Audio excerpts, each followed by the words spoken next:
Hi, Rabbi. It's a pleasure to Shalom, have you Moshe. back here in Mexico.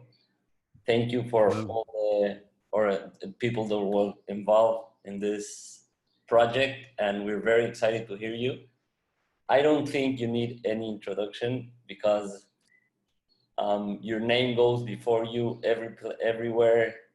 People speak about you, your knowledge, your meditations, your connection with Hashem. It's something that really connects us in different levels, and we're very excited and thanking you to have you again here in a live seminar with you. We want to dedicate this class to somebody that was niftar 3 days ago, so that the shiur should be Leilui Nishmat Monica Bat Esther, should she have Aliyat Neshama. And without further ado, Rabbi, we're going to do meditations between the class or after, or how you want to. It's up to you because people are asking, so you decide. People want to know in advance. They don't like the surprise. Is that what's happening? I thought we would talk a little bit. I don't always do meditations in classes, but I know that's something that the Cheva wanted. So I'm going to talk a little bit and teach everyone a meditation. So the first part of the class will be talking, and the last part of the class will be hopefully a meditation, a powerful meditation. Is that good for everybody? That works? Then leave some space for question and answers. And we'll always have space for questions and answers, of course. I like to hear. Thank you so much, brother. Thank you. The experience everyone goes through. Wonderful. Hello, everybody. Shalom, Cheva. Shalom. Thank you to Moshe and the Cheva who helped make this wonderful event happen. Shalom to all my new friends in Mexico and everyone else joining us from around the world. Please say hi wherever you are in the world. Let us know where you are in the world. I'd like to see who's out there. So say shalom and let me know where in the world you are. I'd also like to know if you were here in the last session or you're new to these kind of things. There's David in Mexico. There's Bracha in Florida. Wow, here they all come. Shalom, I'm new. Shalom, Chicago.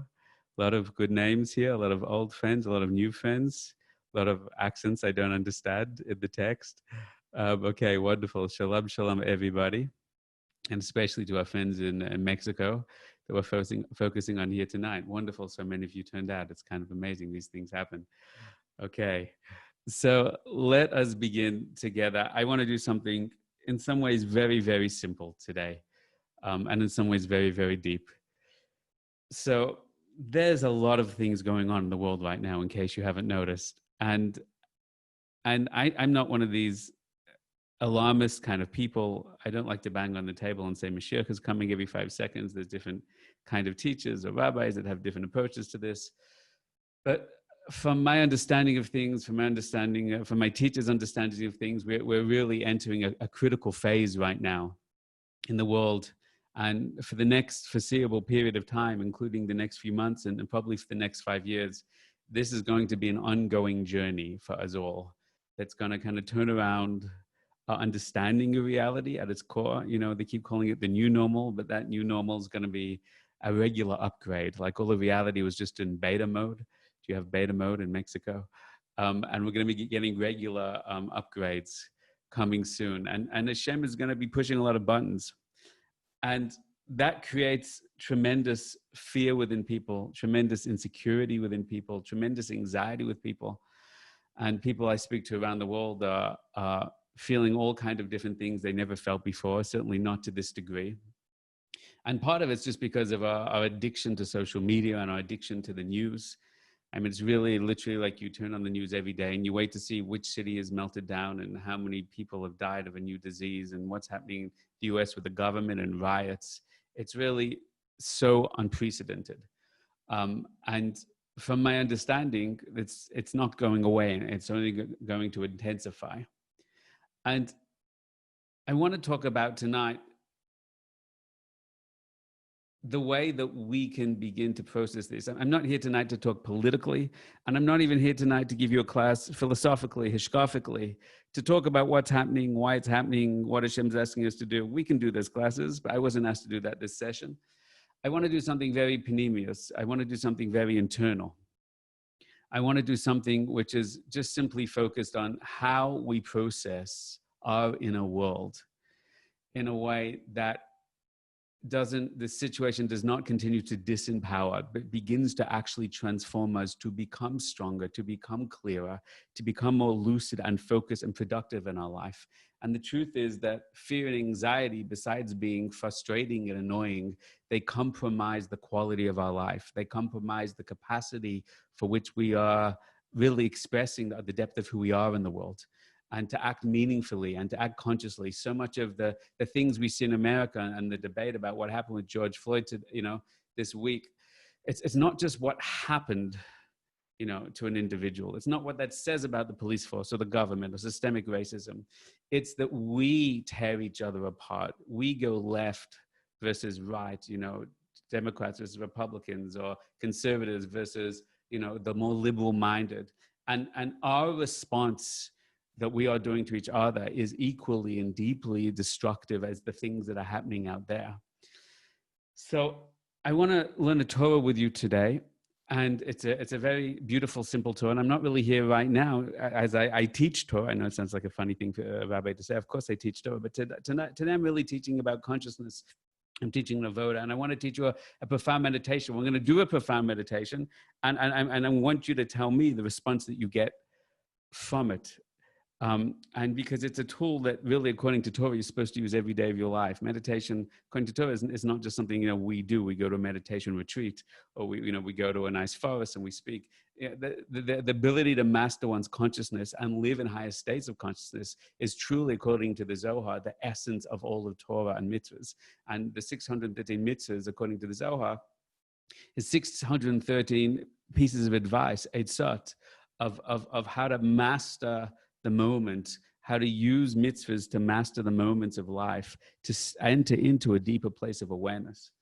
And I want to focus today on the fears and the doubts and the pains that come up in this time of challenge, because I'm telling you, your response to reality is not an objective response. The fear and the doubt and the pain and the confusion, the overwhelm, the bilbulim that come to us are not because of objectively what's happening, because it's got to do with our process and our response to what's happening. And therefore, the reality can, in truth, God forbid, fall down before our eyes. But we have the capacity to, as the Baal Shem Tov said, to be makabel yisurim ba'ava, to accept the challenge coming at us from a deeper place of awareness. And when we do that, our fears melt away in a moment. Our anxiety literally melts away at a moment, as many of you will see tonight. And the fear and anxiety that we carry right now, as we see what's happening around the world, that doesn't have to be there, even though the world is facing unbelievable challenge. The fear and the anxiety that we feel is not being generated by the world. It's generated from our response to the world. Does that make sense to people? Does that make sense to people? So let me ask you all a question right now. On a scale between 1 to 10, from COVID-19, from riots, from racism, from all the challenges happening, from death, God forbid, in our family, in our community, I want to know how much more stressed, worried, concerned, fearful, overwhelmed do you feel right now between 1 to 10? 10 is incredibly much more than, massive amount more, and 0 is nothing, no difference at all. I'd like to hear right now. Share with me between 1 to 10. So, wow. We see a 9 and an 8 and a 9 and an 8. There's a 2 there. Ruth is going to be teaching us how to do this. So Hadassah says 0. Someone says 11. You two are kind of balancing each other out. Wonderful. So there's a lot of things going on here. There's a lot of big numbers here, a few small numbers. And it's definitely easier to not be affected when we just tune the world out. But that's also a way of disconnecting rather than engaging. So today I want to give you a process of what to do as the world falls apart, a technique. And I also want to give you a technique of the same technique of what to do when we face challenges in our life. Now, this technique is a very fancy word, and it's called Emunah, right? Now, we spoke about Emunah in the last session. If you're here, and if you weren't, it doesn't matter. We're going to re-engage in this in a different direction today. Emunah means faith, but faith doesn't mean to dogmatically believe in something without any proof or evidence, as we discussed last time. Faith, as we discussed last time, is a state of consciousness. It's a higher state of consciousness. It's a state where you see unity in all things, when you experience the unity of all things. And the definition of experiencing unity in all things, according to Torah, is to see that there is no difference between the good and the bad, because the good and the bad both come from a source of ultimate good. And this is not just a philosophical discussion or a Kabbalistic dogma. The essence of Emunah is the ability that I could face the biggest challenge in my life, the biggest trauma in my life, in my family, in my work, in my own inner world, in my own expectations.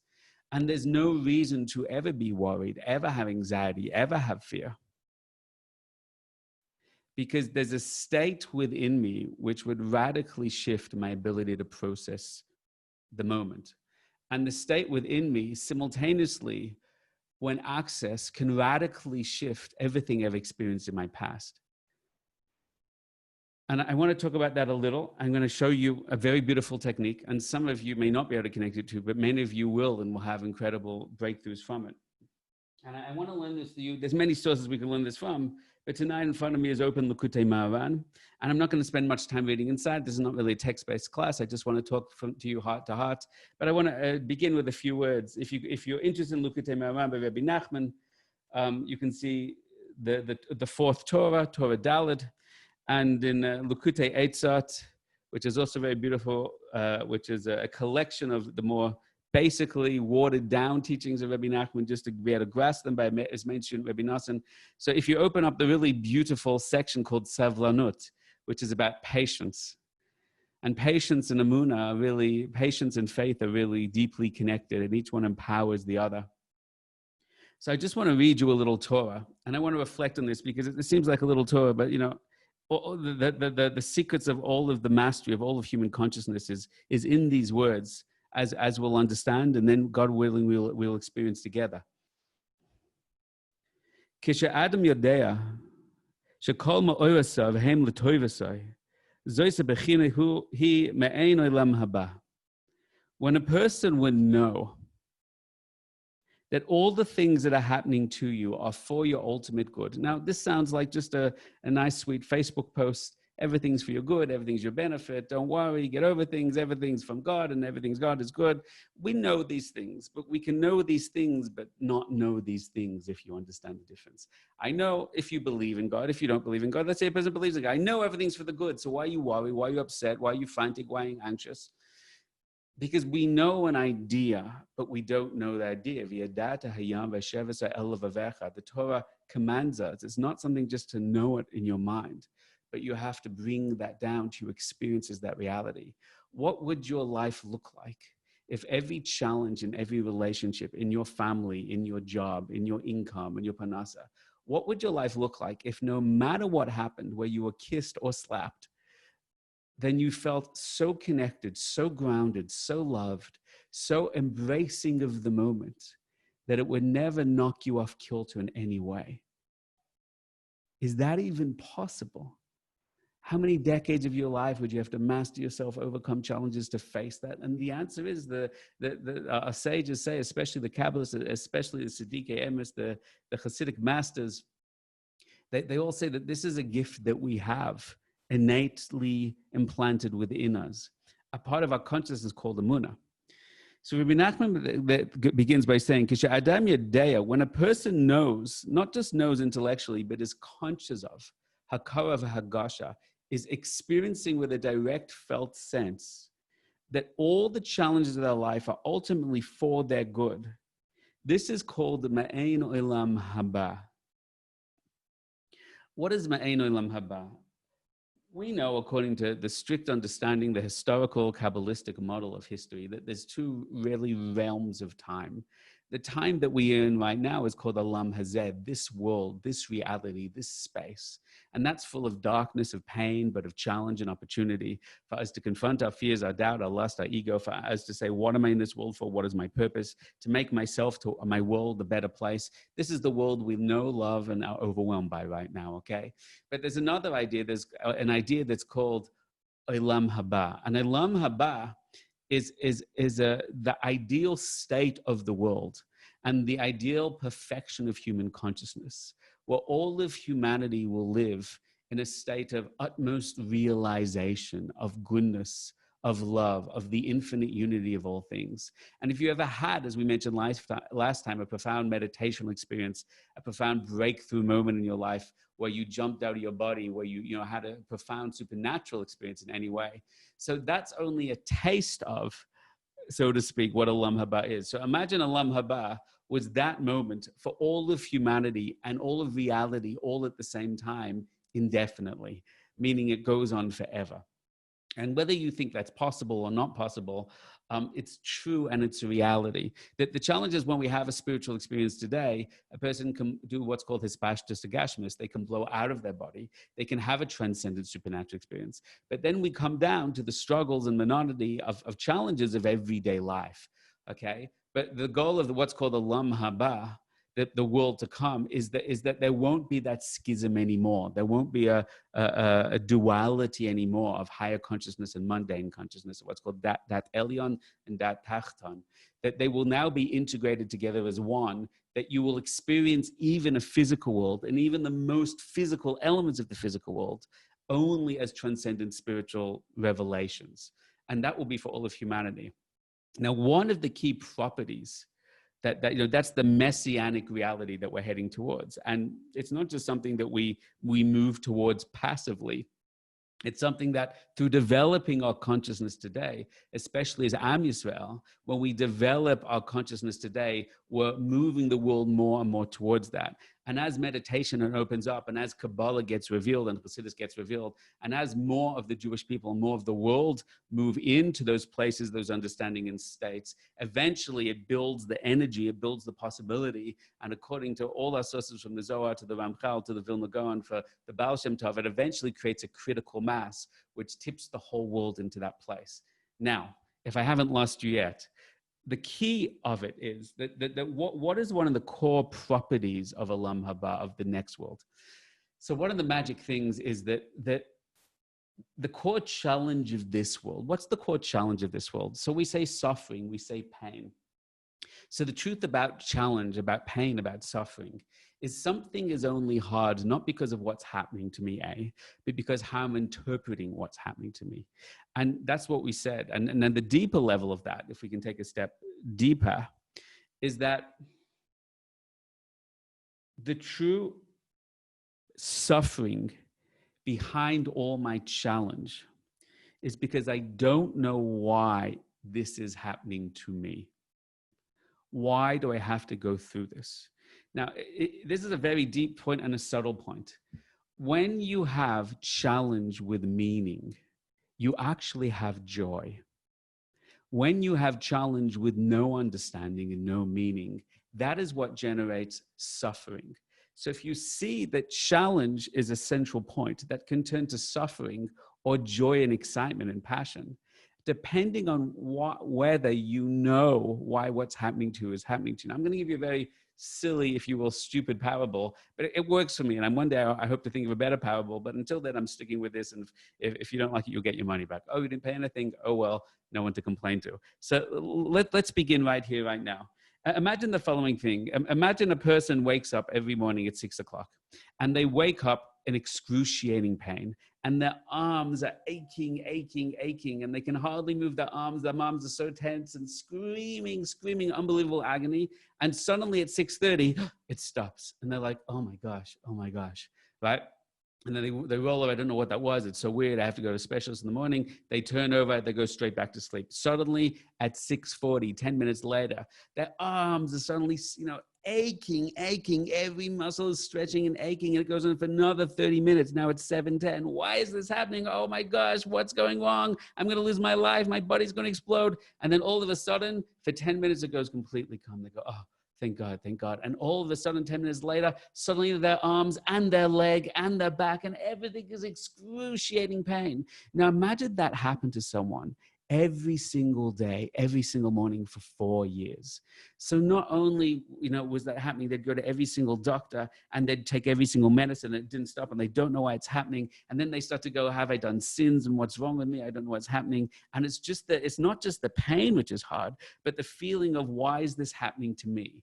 Think of a challenge in your life that you face. Think of a challenge in your life that you confront, right? Part of it is the challenge itself. Part of it is the pain itself. But part of this is this, what I call psychological free fall, of when you start beating yourself up about it. Am I guilty? Have I done something wrong? Why is it happening to me? Everybody else doesn't have these challenges. I have the worst challenges. I'm the one in the wheelchair. I'm the one who's, I don't know, homosexual. I'm the one who's black. I'm the one who's religious and people are mocking me. I'm the one with the speech impediment. I'm the one with the reading impediment. I'm the one who has the marriage which doesn't quite work. I'm the one that has the sick child. I'm the one that can't make consistent money. I'm the one.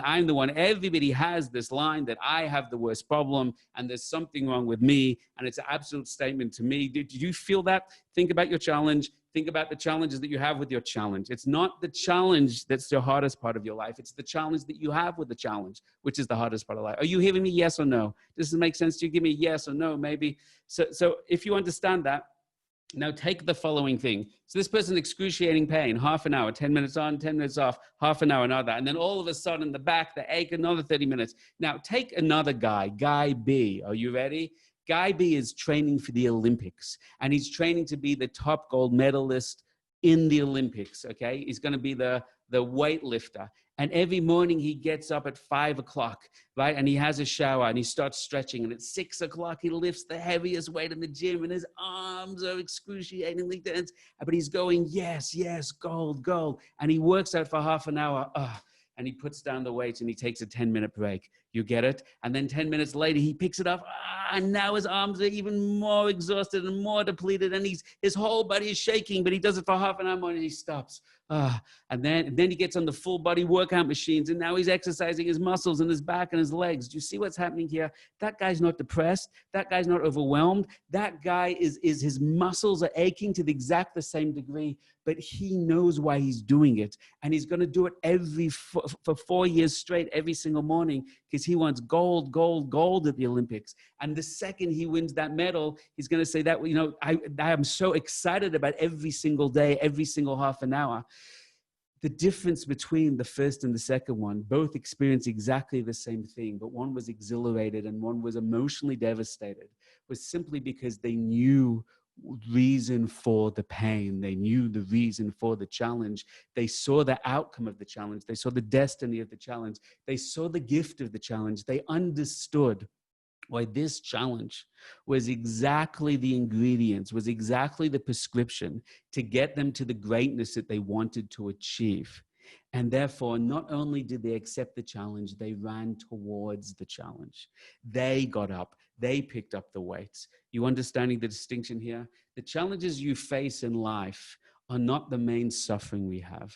It's our challenges about the challenge because we don't know why we're going through what we're doing, why we're going through what we're going. And the reason is because we're deeply naive and we're deeply ignorant, nothing personal. I'll throw myself in there about what our real challenges are because we don't like to be real with ourselves. We're not ready usually to be honest with ourselves. We don't want to confront our darkness because it's not pretty on Facebook to talk about my ugly days. It's not pretty in front of my family and my parents to talk about my failings. And it's not socially acceptable to realize that we're not all perfect. So we bury it and we bury it.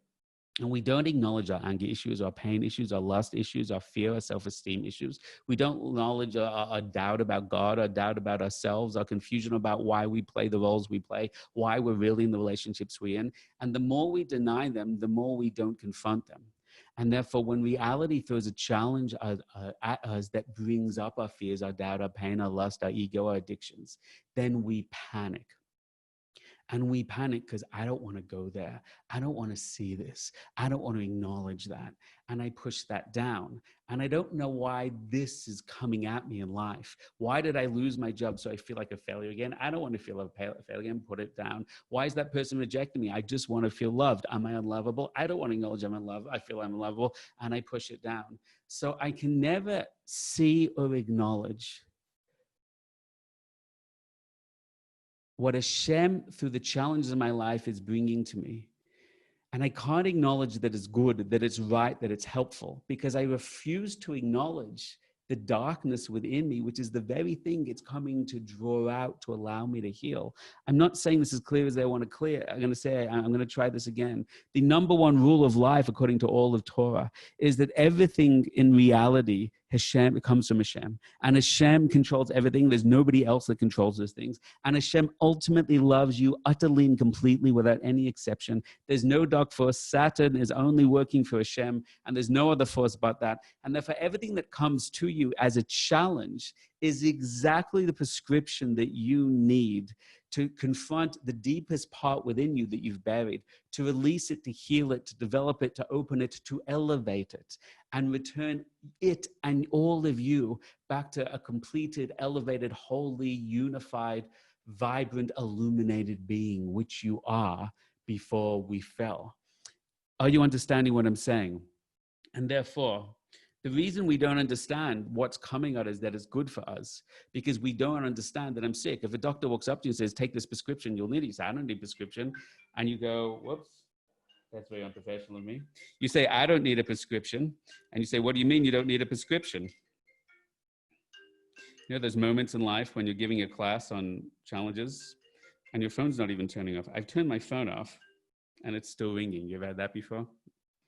iPhones are confusing to me. Coming back to the focus.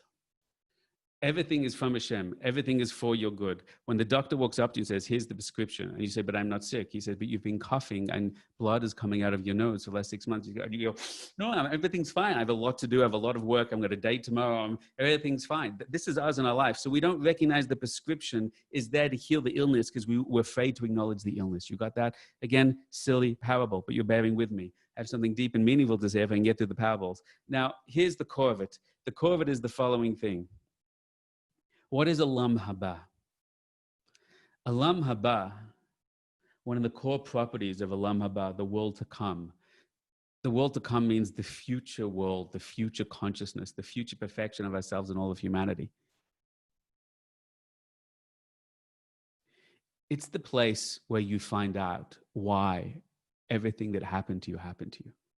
It's the place where all the dots get joined, where all the confusing parts get zipped up. You know that experience at the end of all those cool whodunit movies or mystery movies where you suddenly go, oh my gosh, you know, I see dead people. Oh my gosh, he was dead all along. And you suddenly go back to that movie and you go, oh my gosh, that scene, wow, he wasn't even alive, but they were just in the cafe talking to each other, but he wasn't really there. And that's why they were talking. And there's that scene, you know, that scene where you suddenly get everything that happened in the movie. You know, that's the greatest buzz. You know, there's movies where everything kind of lights up at the end and you understand why it all happened, why it all came together. That is a taste. That is a Kabbalistic taste test to give you the experience of what Olam Haba is going to be like. The idea, the moment when you're going to understand exactly why what happened to you. Exactly in that moment, exactly not only why, God forbid, you had to get hit by the car, but why the car had to be green, why it had to hit you on the left side, why it had to break the right leg, why it had to be this bottom side of the leg, why it had to, you know, wound you and take you off work for 3 months and not 4 months. It's a point when not just life is given, the bad things actually have a purpose, but the purpose was to take you exactly to the destiny. And you can see the challenge, you can see all the points, all the pratim, all the details of the challenge. You can see exactly your point, not just for that life, but for many reincarnations. All the struggles were leading to that. And you have that clarity and that revelation of now I see it and now I get it. And as Rebbe Nachman says, the world to come is one big thank you to Hashem, because that's the moment where we just have unbelievable gratitude, because that's the moment where everything you push back on and everything you resisted and everything you were resentful about in this world. And the biggest challenge we have is resentment. Is victim consciousness and resentment. If you take everybody's trauma and everybody's depression and everybody's fears and doubts and addictions and you go further down, what you find is victim consciousness and resentment. And there's so much the core of it. But at that moment, those things evaporate because you say all those darkness, all those patches, all those slaps were kisses. And everything was, wow, healing me from the damage that I did to myself. You understanding what I'm saying?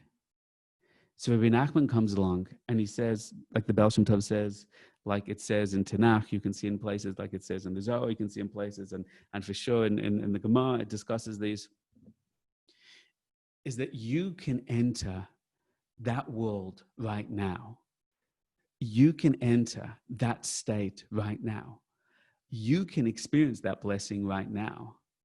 When you confront darkness right now, and rather than being swamped and drowned by the fear and the doubt of the pain, by that which triggers you, if you don't push back on the challenge and resent the challenge, but you repeat in your mind, everything comes from Hashem. Everything is infinite light. Ein od milvado. There's nothing but Hashem. And therefore, this is not from the boss, and this is not from Trump, and this is not from the police, and this is not from my friend Jeff, and this is not from this terrible woman I went out with, and she deserves a punishment. And this is not all the abusive situation that happened as a 4-year-old, and it's not the abusers, and it's not anything. It's not the government, and it's not anything. This is all from Hashem. At that moment, it must be good. It must be good at that moment. And then, if you can find the good in it and say, how does this build me now? What is this challenging me towards now? And the rule number one is you are never given a challenge in life that you do not have the ability to overcome.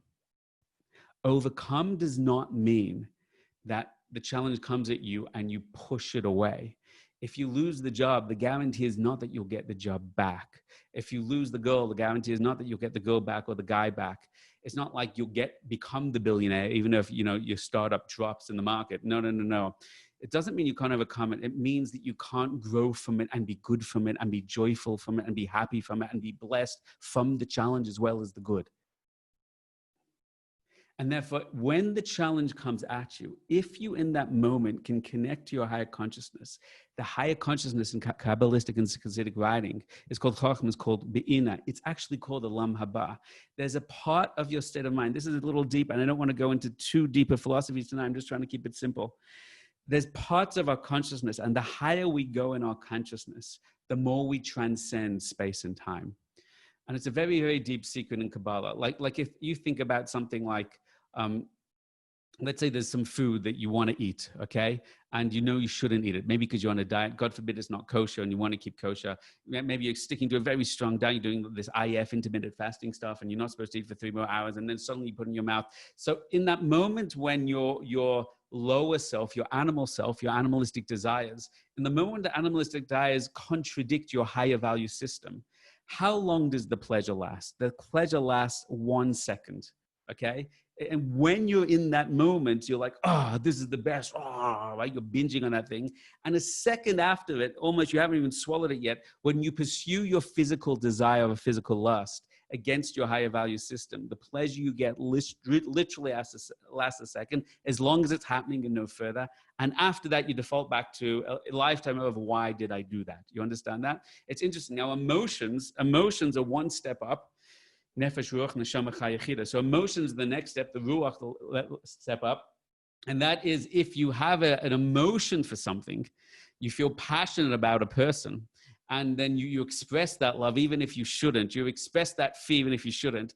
It usually, emotions don't stop a second later. Emotions can last for hours or for days. You could be in love with someone that you know is wrong for you, that you know is bad for you. And that love will last sometimes for days or for weeks or for months. It doesn't often last for years, in case you have noticed. It stops when it's a false love. It's not based on something. So you see, emotions last long outside space and time. Intellect, values, beliefs, understandings about reality, truths about reality. When you overcome a physical lust or emotionally destructive fear, like you're going to do something that you know is right, but your fear tells you not to. When you do that, and act from that higher place, and the value you have, the satisfaction can last literally a lifetime, because values last and beliefs last longer than emotions, which last longer than that. So you understand this idea that the more you go up in the levels of the soul, the more eternal and more expansive within time it is. And that's why if a person would make decisions in their life from higher states rather than lower states, then the more goodness and blessing and sweetness they will have for longer periods of time in their life. And the more you make decisions from lower places in your consciousness, like your physical lust or your emotions, again, emotions can be good, they can be bad, but destructive emotions of desire, of lust, of addiction, of fear, of ego, then you'll feel positive for a few moments or a few weeks or a few months, but then emotions go down. You're like, why did I do that? But when you make decisions from higher values, then that lasts the longest. Your soul is even outside space and time. That's outside what's called the Etzedas Tovara, which is the boundaries of space and time, and into the tree of life, the eternal. What's interesting about the soul is, therefore, there's a part of your soul which is outside time. And therefore, it's outside time, the mystics say, it's already in Olam Haba now.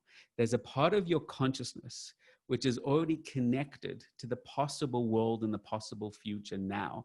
It's connected to that place of understanding why everything's happening to you, how it's good, how it's building to you. That higher self is already experiencing the blessing and the light and the awareness of that now. So who cares? So it's available to you to access at any time.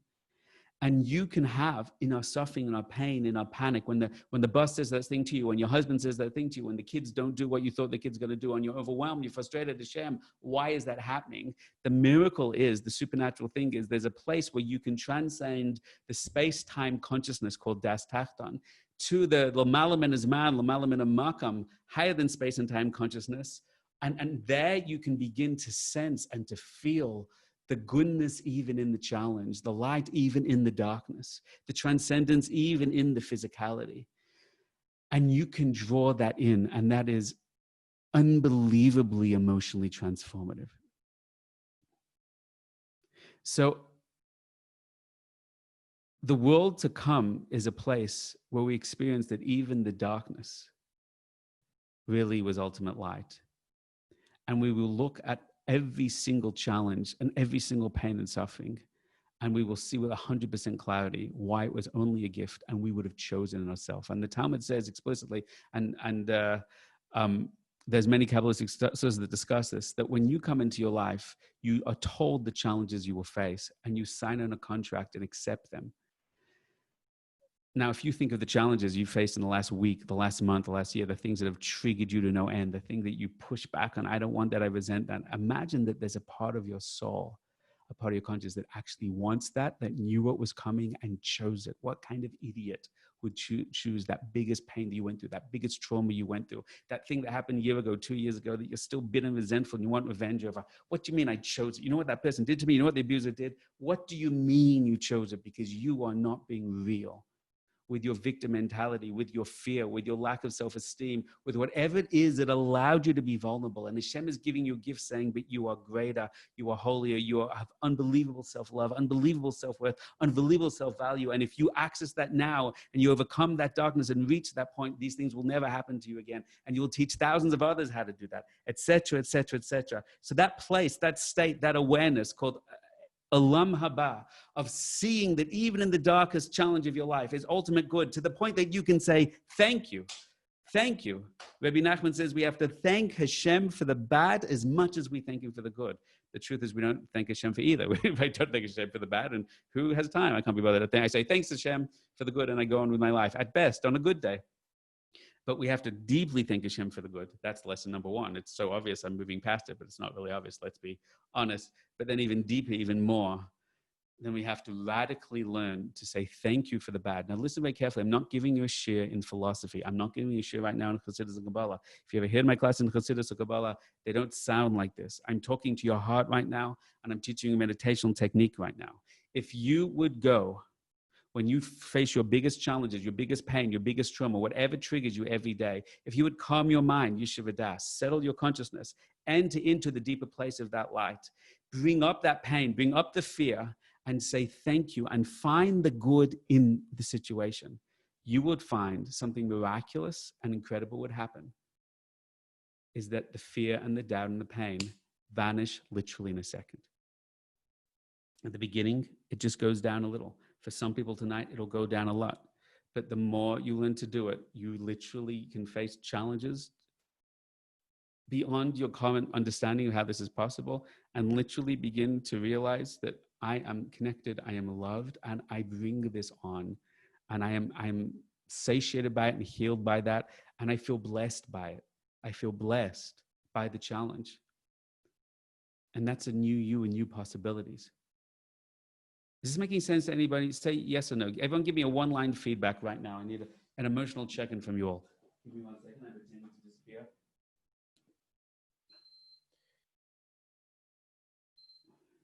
Okay, yes, yes, yes, yes, total sense, great, yes, very much, thank you, yes, yes, yes. Okay, what's your main takeaway? I want to hear main takeaways from everybody right now. What's your main takeaways? What did you hear of what I said?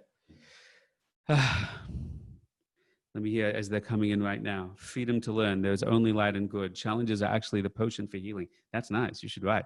You're talking very real. There's light behind the darkness. Embrace your life. Challenging, suffering, opportunity for growth. Good can come out of these challenges. Right. So wonderful. These are kind of, right. No time for thinking. We have to go higher than thinking to a place of being in the infinite future and the infinite present, the deep present from which we sense the blessing of future and past. Wonderful. So listen very carefully what Rabbi Nachman says. When a person has the consciousness to know that all the things are happening are utterly for your good, period, without exception. Not, I know it's for the good, but why is it happening to me? To see it, to pierce through the darkness, to see, this line, I'm going to kick the darkness till it bleeds daylight, Bono said in the song once, right? To see it in the darkness, it's it's this daylight coming through it, shining through it. That's called the recognition of the future world, because now you're experiencing in the present world, the state of consciousness from the future world. You're taking from the future and bringing it to the present. Now, I'm not going to go into this part of the Torah, and because we're not doing a class on Rebbe Nachman, if I was, I'd speak this out in depth. But one of the things he says is here, and I'm going to pull back. You can see this in Torah Daled. What stops us from doing that? What stops us of getting to this place is the lifetime of buildup of fear, of doubt, of pain, of ego, of lust, of feeling of failure, of insecurity. And when a challenge happens, when I lose my job, when I lose my income, when a relationship falls apart, rather than seeing it as, okay, a relationship fell apart, I see this as through my eyes of rejection, of hurt, of pain, of anger, of feeling utter lack of self-worth. And all those things come up, including my sins, the other sins I've done of not connecting to Shabbos, of not connecting to Shem, of not having faith, of eating the wrong food. All these energetic forces around me and within me, they block my capacity to access a higher state. So one of the things that Rabbi Nachman discusses here, he calls it doing vidui peh, confessing to a spiritual master, confessing to a tzaddik. And there's many ways to do this. We teach this in our seminars, in our online programs, and I don't have time to go through all the techniques. We've only got like an hour today, and I'm already way over time. But what I want you to know is that when a person goes to a Talmud Chacham, a spiritual master, who has tremendous chachma, tremendous deveikus, tremendous Torah running through their veins, and they are hayei bracha, as the Siva Shalom says, they are so illuminated that they become a blessing. And that means when you are in front of them, just by looking at them, that it shifts your consciousness. And this can be done by the bechina, an aspect of an actual spiritual master, Talmud Chacham. Talmud Chacham, by the way, doesn't just mean a person that has a very good memory to remember the Talmud. It means that he's learned the Talmud, he's learned all of the Torah to such a deep degree, and he's worked on his midas and transformed his heart to such a deep degree, and he prays in such a deep state that he's living in deveikus on the highest level. He's living in higher consciousness consistently. And then they have the ability to be really transformative. But that could be through a Talmud Chacham. It can also be a Talmud Chacham, also means a student of Chachma, a person that Chachma is the higher expanded Olam, Haba, highest state of consciousness we all have within us. So one of the ways we can heal our emotional blocks and our energetic blocks from all of our life, all our pain, all our trauma, our fears, all our mistakes, all our averat, all our sins, is when we go into a higher state of consciousness and we bring them up, then they melt away like wax. Harim kadoinag namasum lifnei Hashem. As the Balatanya discusses about the nature of Chachma, that the fear and the clippers, the negative energetic buildup we have within us releases when you're in a higher meditational state. It releases like trauma therapy. That's what modern trauma therapy does. That's the mechanism that affects us in the deepest way. And you can do that when you go before a great tzaddik, a true tzaddik, that then you find that your consciousness open and expands. And then if you bring things up in that state, it really, really releases them in a very powerful way. So the first thing he's saying is that a person must learn to see the challenges they face in their life, that everything is for the good. And the second thing he's saying, doing very, very, make it as simple as possible to understand. The second thing he's saying is that we have to really clear ourselves out emotionally and heal ourselves through the light within us. So our eyes are open, the doors of perception are open and ready to perceive that. Okay, fine.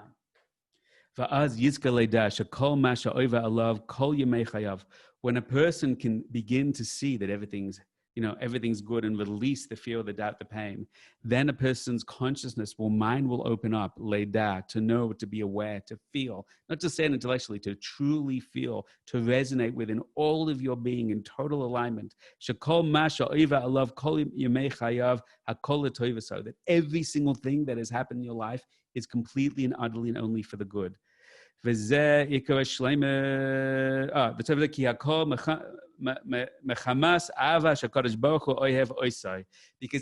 that happened to you only came with love. It only came from Hashem, and it came from your boss, and it came from the government, it came from that challenge, it came from that abuser, it came from that child, it came from whatever it was. But they were all vessels for Hashem to use to give you exactly what you needed. And when you're aware of that, then you begin to become aware that you're willing to see it, to feel it, to know it with all your being, that everything is only from love.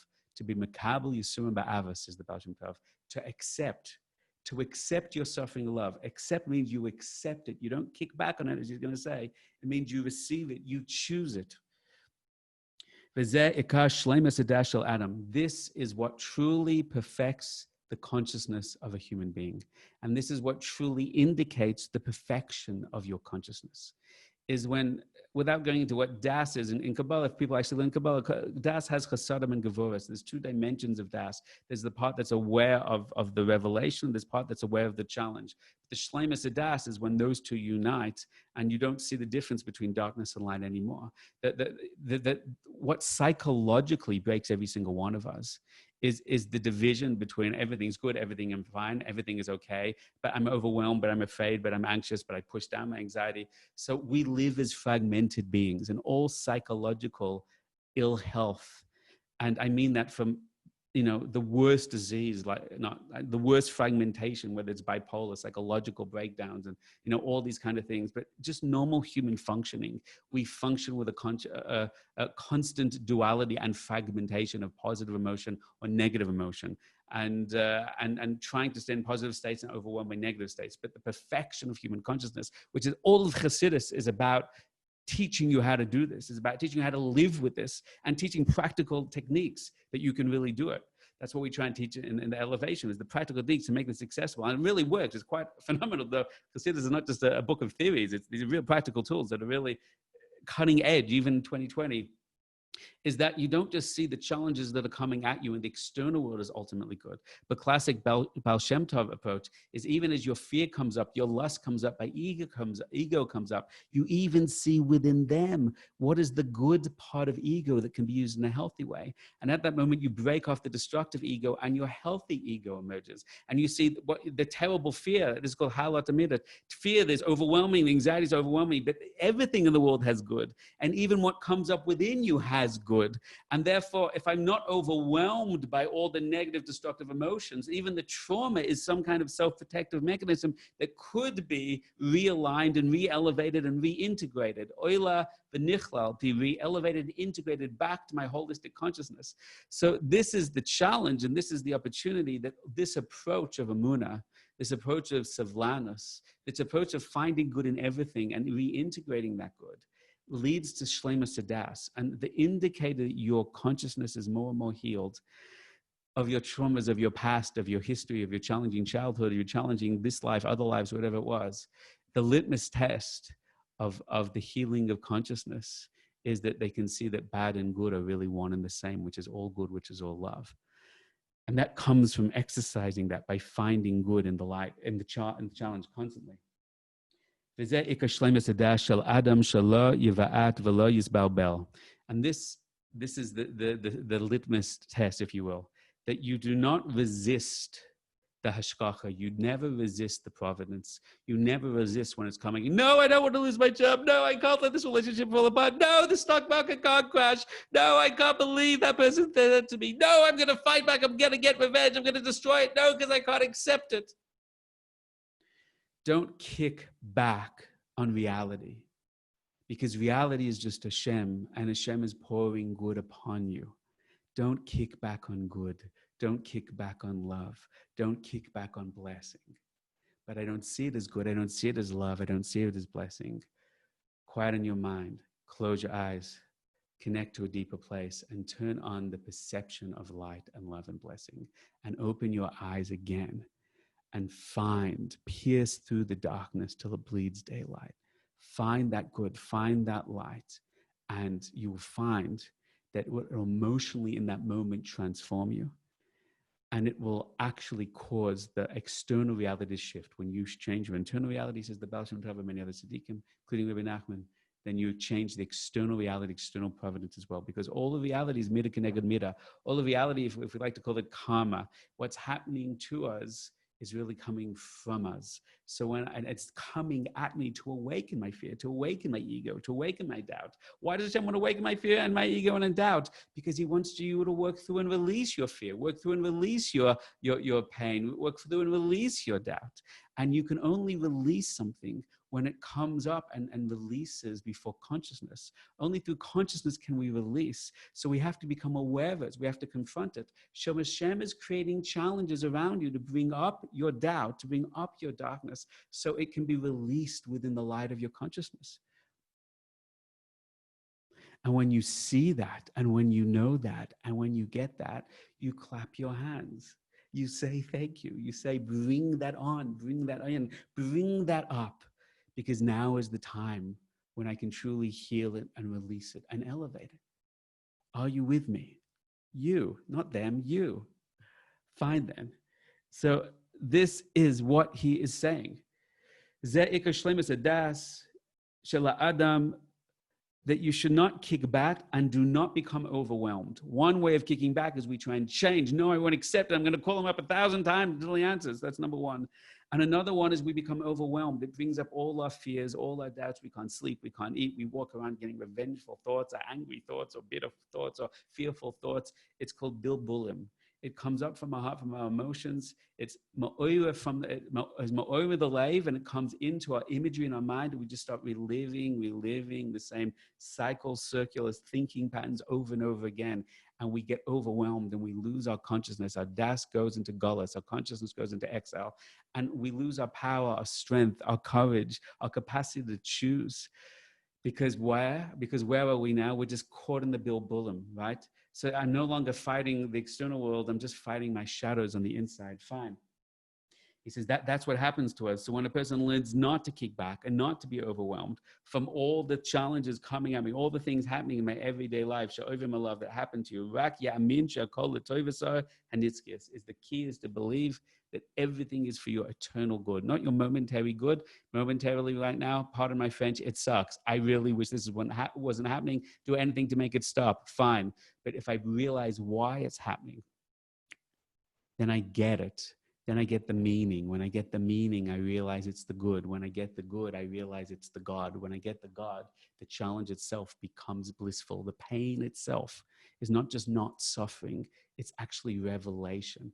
I'm lifting up the weight and I'm winning that gold medal and I'm getting stronger every day. And my coach is cheering me and the audience is cheering me. The angels, the malachim, lamala are cheering me. And this is the goal. This is the journey.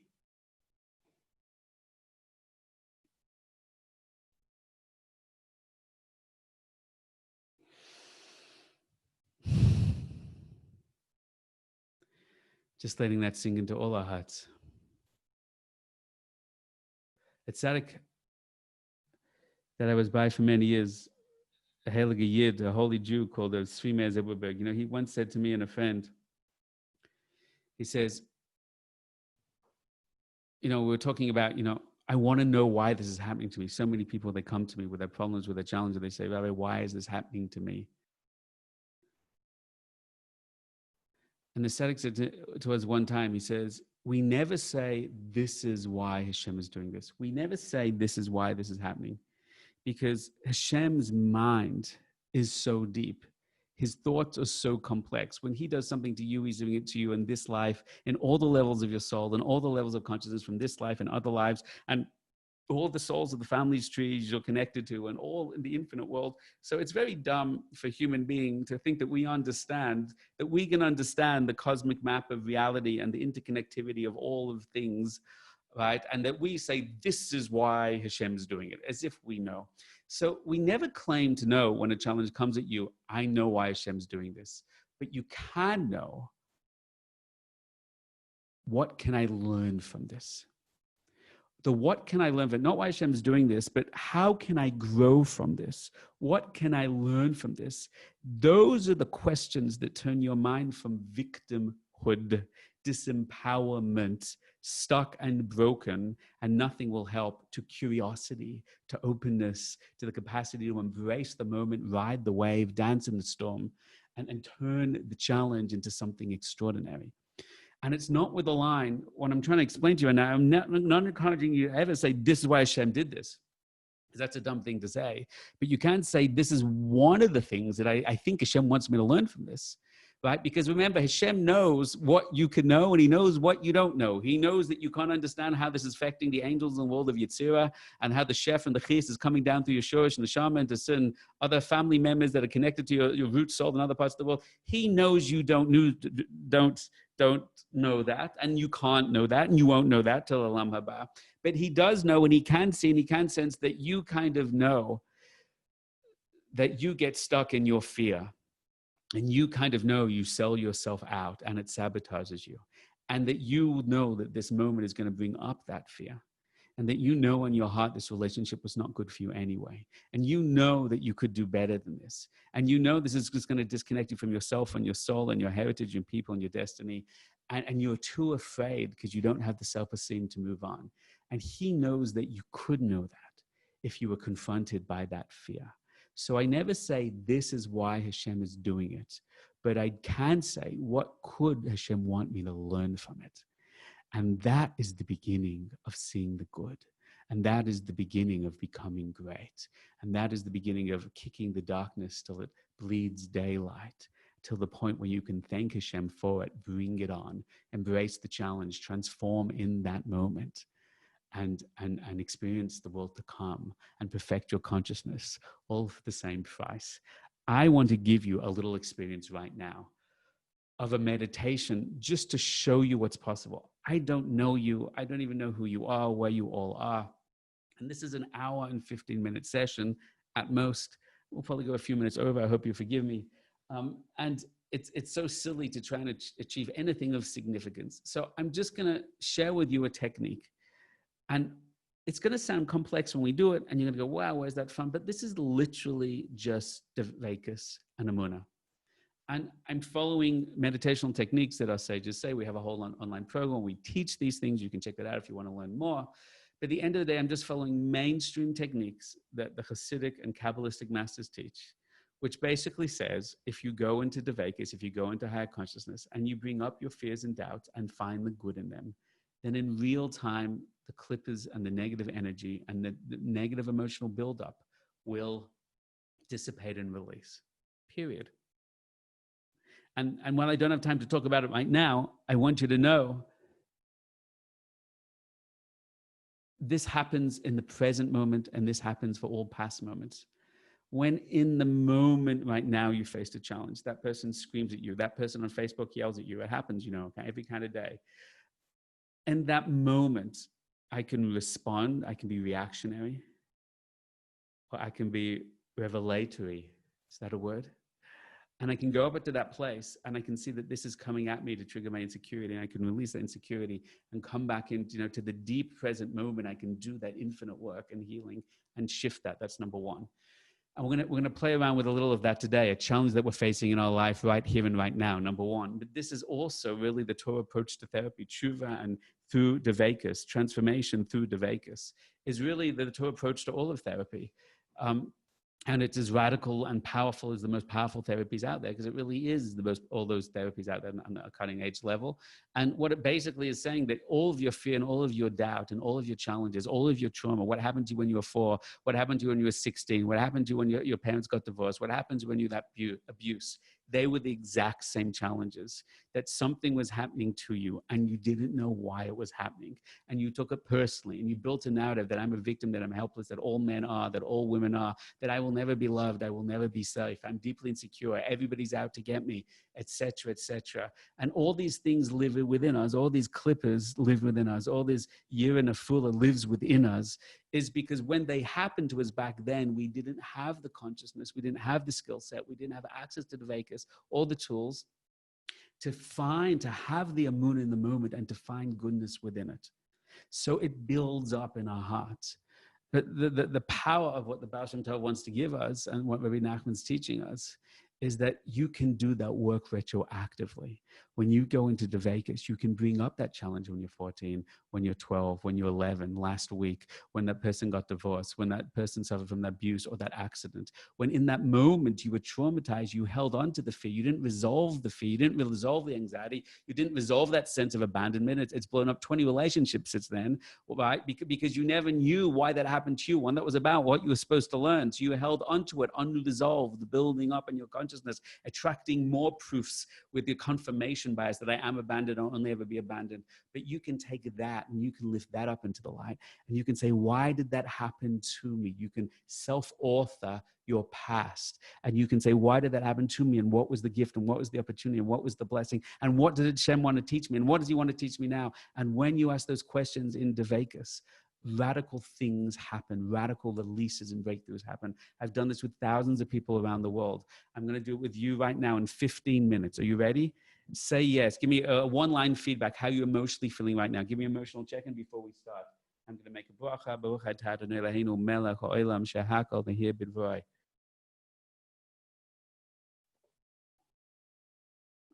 Good, everyone's here. Everyone's ready. Very, very simple. I'm going to get you to write something right now. You should write this in the box here on the page. You can write this in a pen and paper. You can write this on the computer. I'm going to give you an exercise for 5 minutes. You don't have to do this exercise. You can sit and watch what happens to other people. But it's interesting, much more interesting, if you're willing to do it yourself. Number 1, I want you to think right now of a challenge you're facing currently in your life right now, which is causing you agmas nefesh, suffering, pain, hurt, worry, anxiety. I want everybody to choose one right now, something that's happened now or in the last few weeks. I want you to be as very specific as possible. I want you to write it down, a few words, just to make a note of that. Say yes if you've got one, no if you haven't. Let's hear it right now. Great. If you are brave and incredibly wonderful and courageous, I want you to write it in the box and share it with the group. I get why you may not want to do that, and you don't have to do that. So Batcha says the lack of money, number 1. Who else can share with us one? Trust issues, AAA.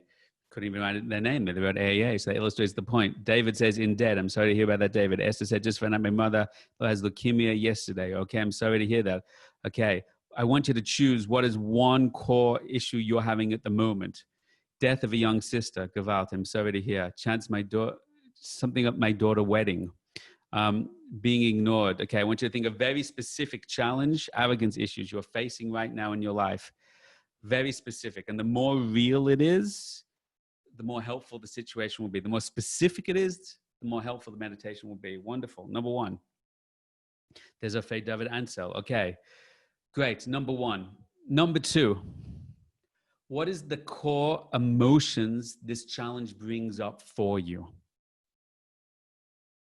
So it's not just, I've lost all my money, I've lost all my money, but what does that bring up for you? And that can bring up many different feelings for different people. Some people can say insecurity, self-doubt, victimhood, why does it always happen to me?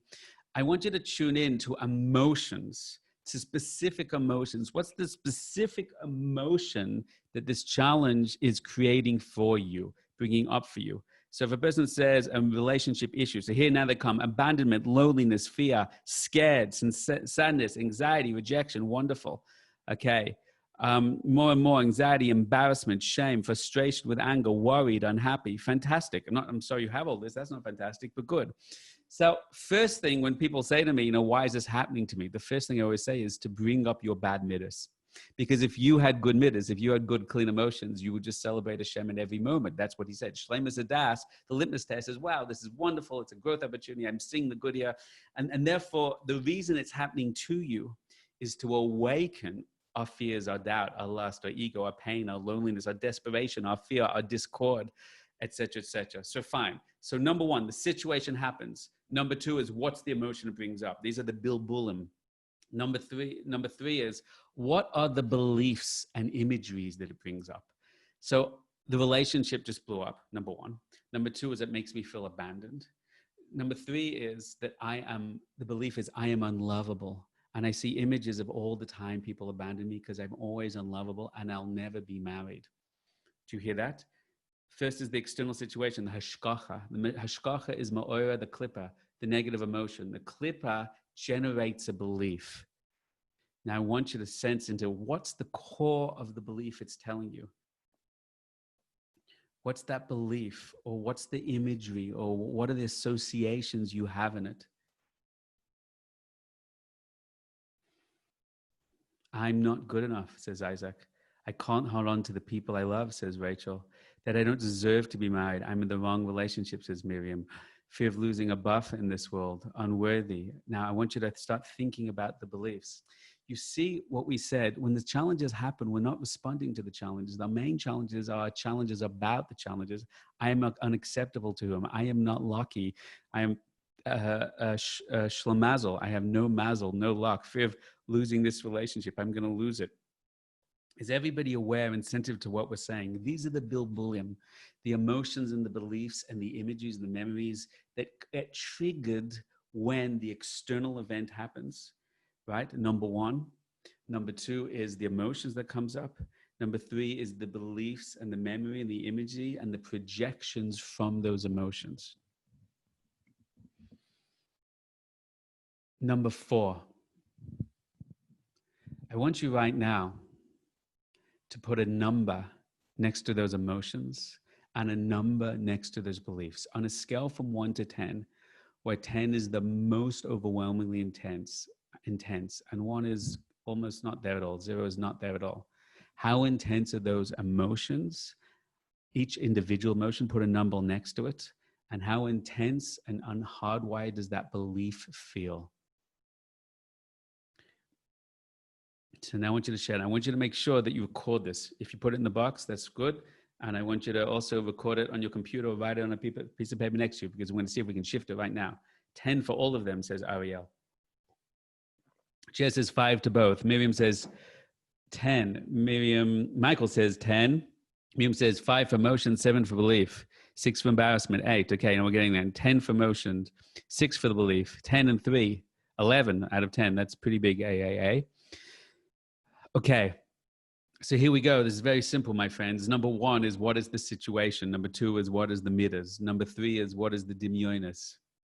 What is the emotions and what are the beliefs and the imageries, the memories around that? And then 4 is number them.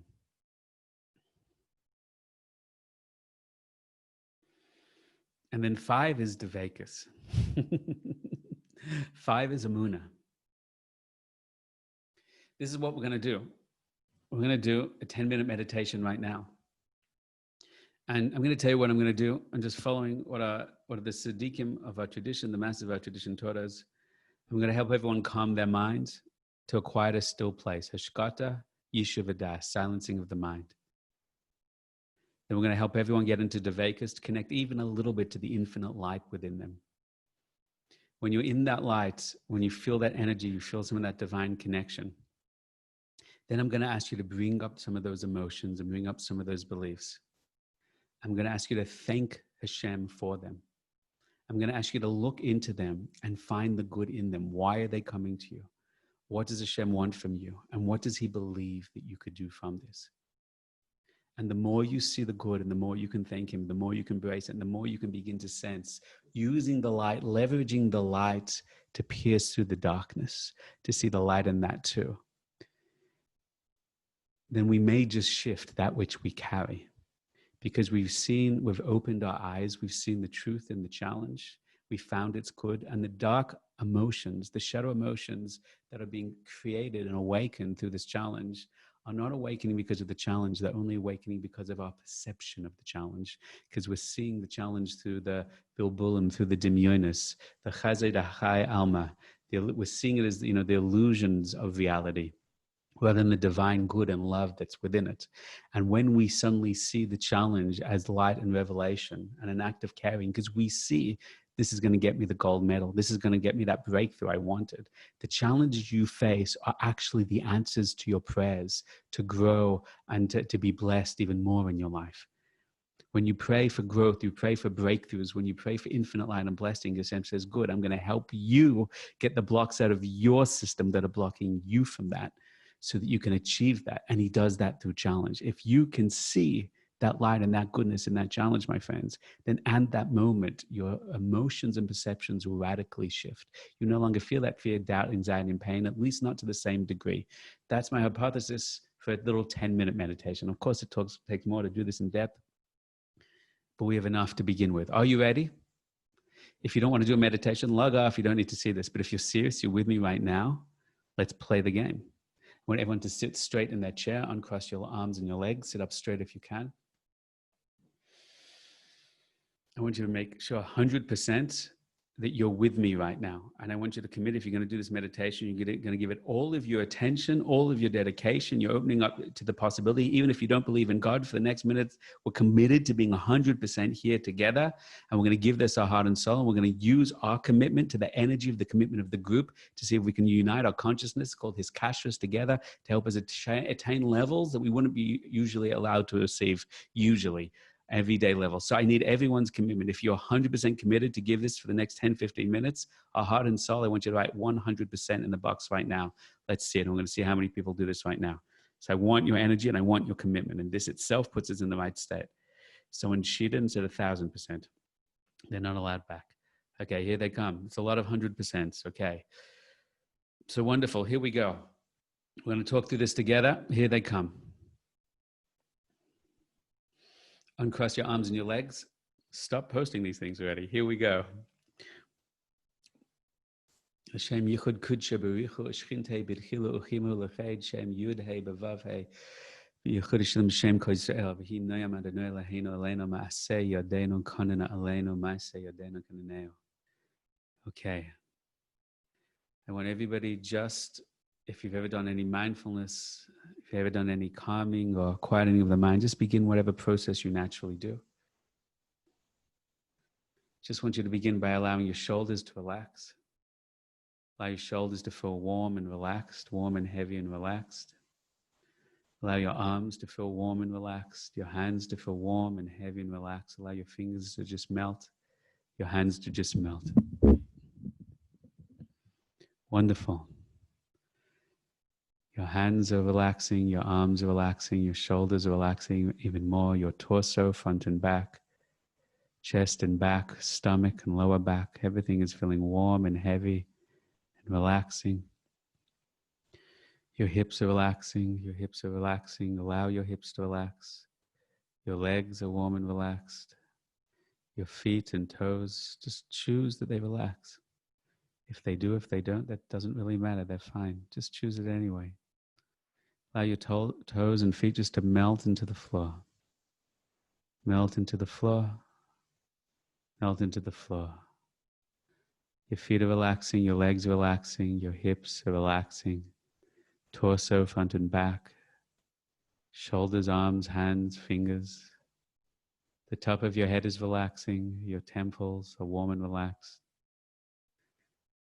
Your eye sockets and eyes, ears are relaxing.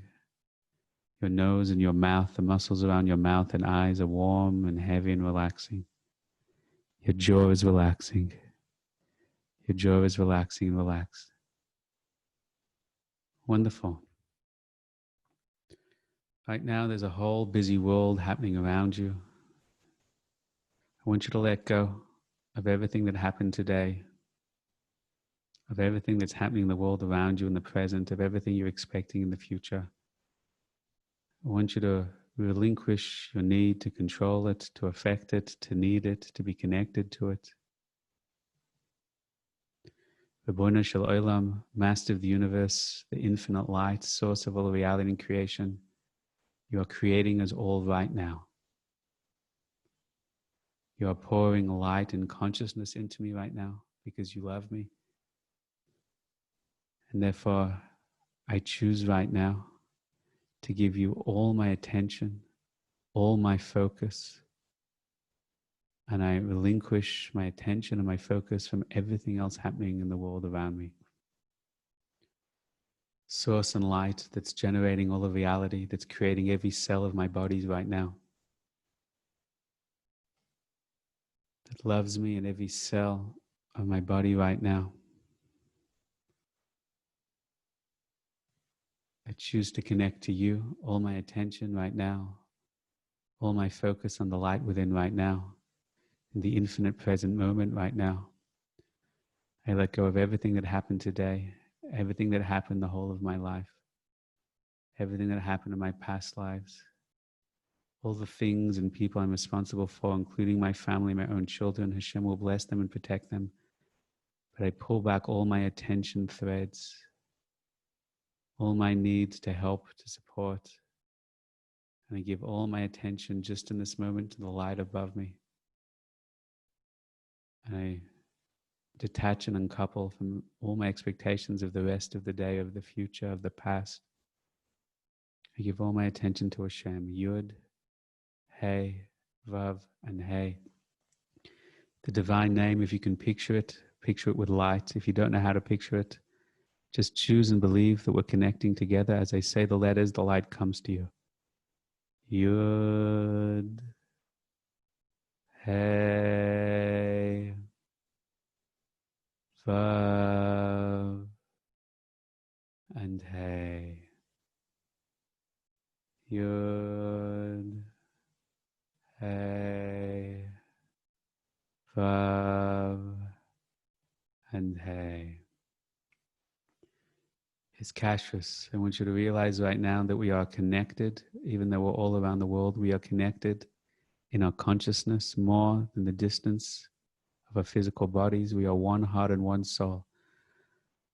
On the count of three, I want you to choose and believe that you bond your soul and your consciousness with the souls and consciousness of everybody else doing this meditation right now, and also in the future, that we unite in heart and mind and soul right now. How does that happen? I just choose it and believe it. I choose that I want to be connected with everyone's soul and energy right now, and I believe that I am, and it's done. And when we make and form that connection, we can begin to share light with each other, energy with each other, chiyas, shefa, bracha, light, energy, and blessing with each other. On the count of three, choose and believe we are all connected together. 1, 2, 3.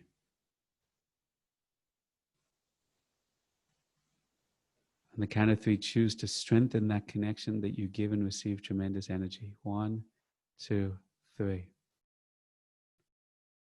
Just open your hands to receive that light and energy. On the count of three, choose to connect this whole group to the infinite light of Hashem pouring into the world with infinite love, infinite compassion.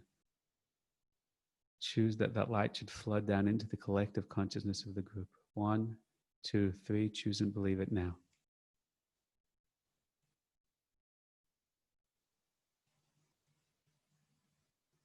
On the count of three, ask Hashem to increase that, increase Kedusha, to be Mamshech Kedusha, to draw down holiness and light.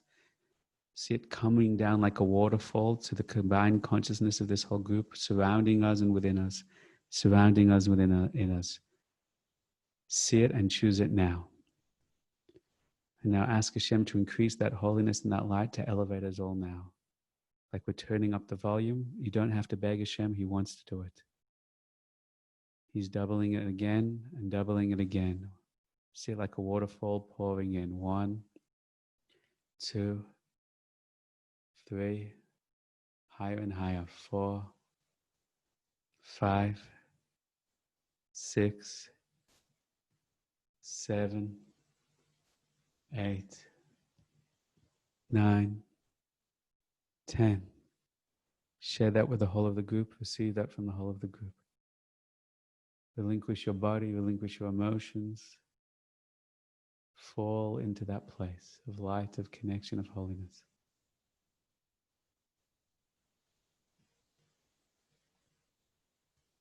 I want you to invite a spiritual master, tzaddik from our tradition. Connect to their soul, Abraham, Isaac, Jacob, Sarah, Rivka, Rebecca, Leah, Rebbe Nachman, Lubavitcher Rebbe, Baal Shem Tov, the Baal Tanya, Esther, Malka. Choose one great master from our tradition. Think of their properties, their gifts, their lessons, their teachings, what they look like, what they felt like. You can draw their name in Hebrew if you know how to. On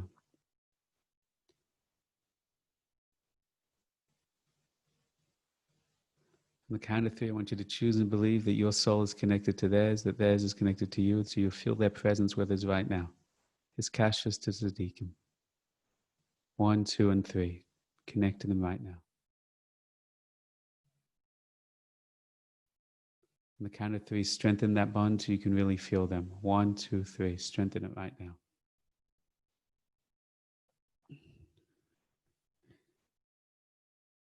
Emunah b'Hashem u'Moshe Abdoi. Ask them to put their hands on your head and give you a blessing of increasing your Emunah, expanding your consciousness, to flood in light and energy into you in this moment and forever, to see the world more through Hashem's eyes, to release your fear and doubt, to zikuch nefesh, purify your soul right now. Ask them for any light and clarity right now.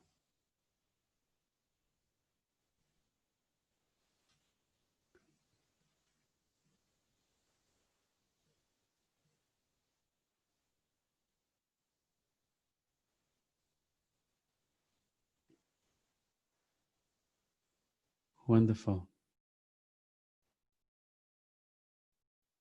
Take a moment to thank Hashem for this light and energy. Hold in mind the power of Jerusalem, the power of Sfat, the power of the Tzaddikim, the power of Torah, the power of your neshama, your soul, channeling down through your Hebrew name. And now, I want you to bring up your challenge, the situation happening in your life. I want you to visualize it. I want you to choose to see it as a gift in the hands of Hashem, now illuminated. I want you to ask Hashem, ask the tzaddik, ask your own soul right now, what is the purpose of this gift? How is it making me greater? How is it making me holier? See what answer comes to you. You know the answer. It's definitely within you. Trust that, and it'll be there.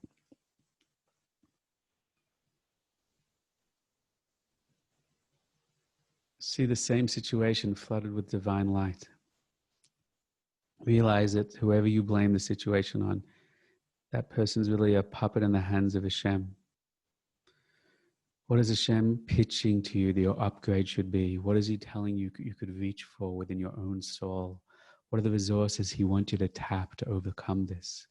What is the pain He wants you to release through this? He's calling forward your light, your divinity. Try saying thank you for this with an open heart and a smile on your face.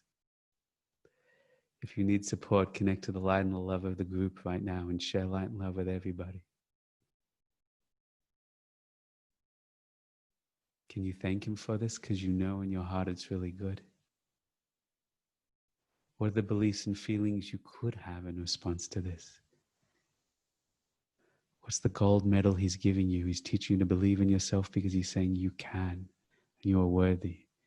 He's teaching you you don't need that money because He's going to guide you and bless you with all the abundance when you know you don't have to rely on the bus or the job anymore.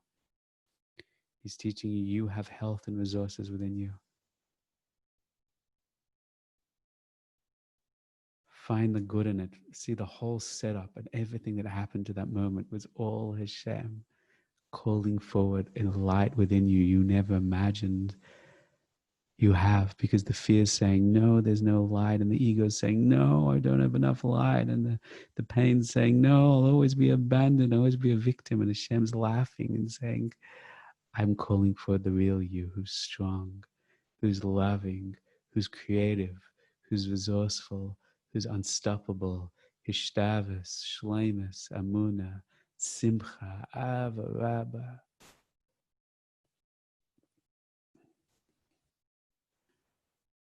Think through all the details of the situation. See the love and the blessing. See how each section of it had to be constructed. The whole of the situation had to be constructed, every detail, just to get you to feel that one thing, so that you'll turn and draw in this moment the incredible light of Hashem down, to heal, to release, to grow, to expand, to draw you back to Emunah, to draw you back to Emunah.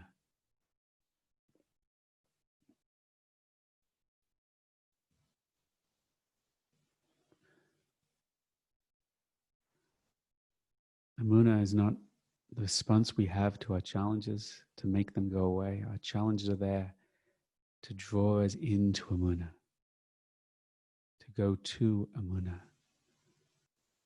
and to see the world below through the eyes of Emunah.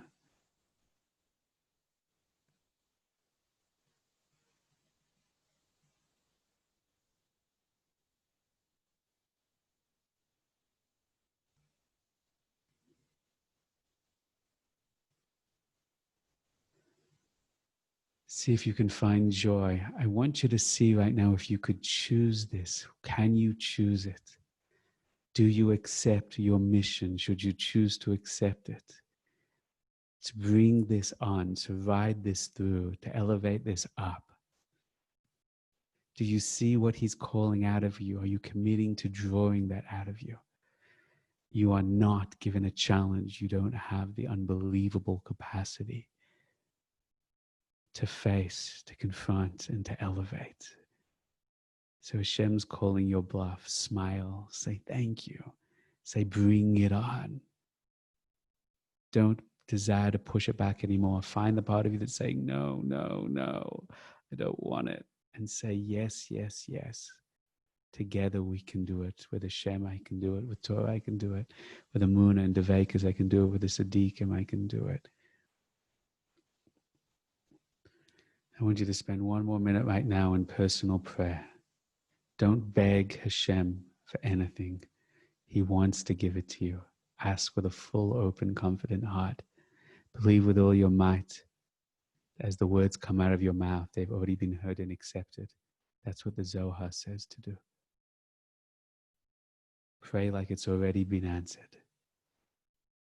One more minute, pray with all your heart now.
Da, da, da, da, da, da, da.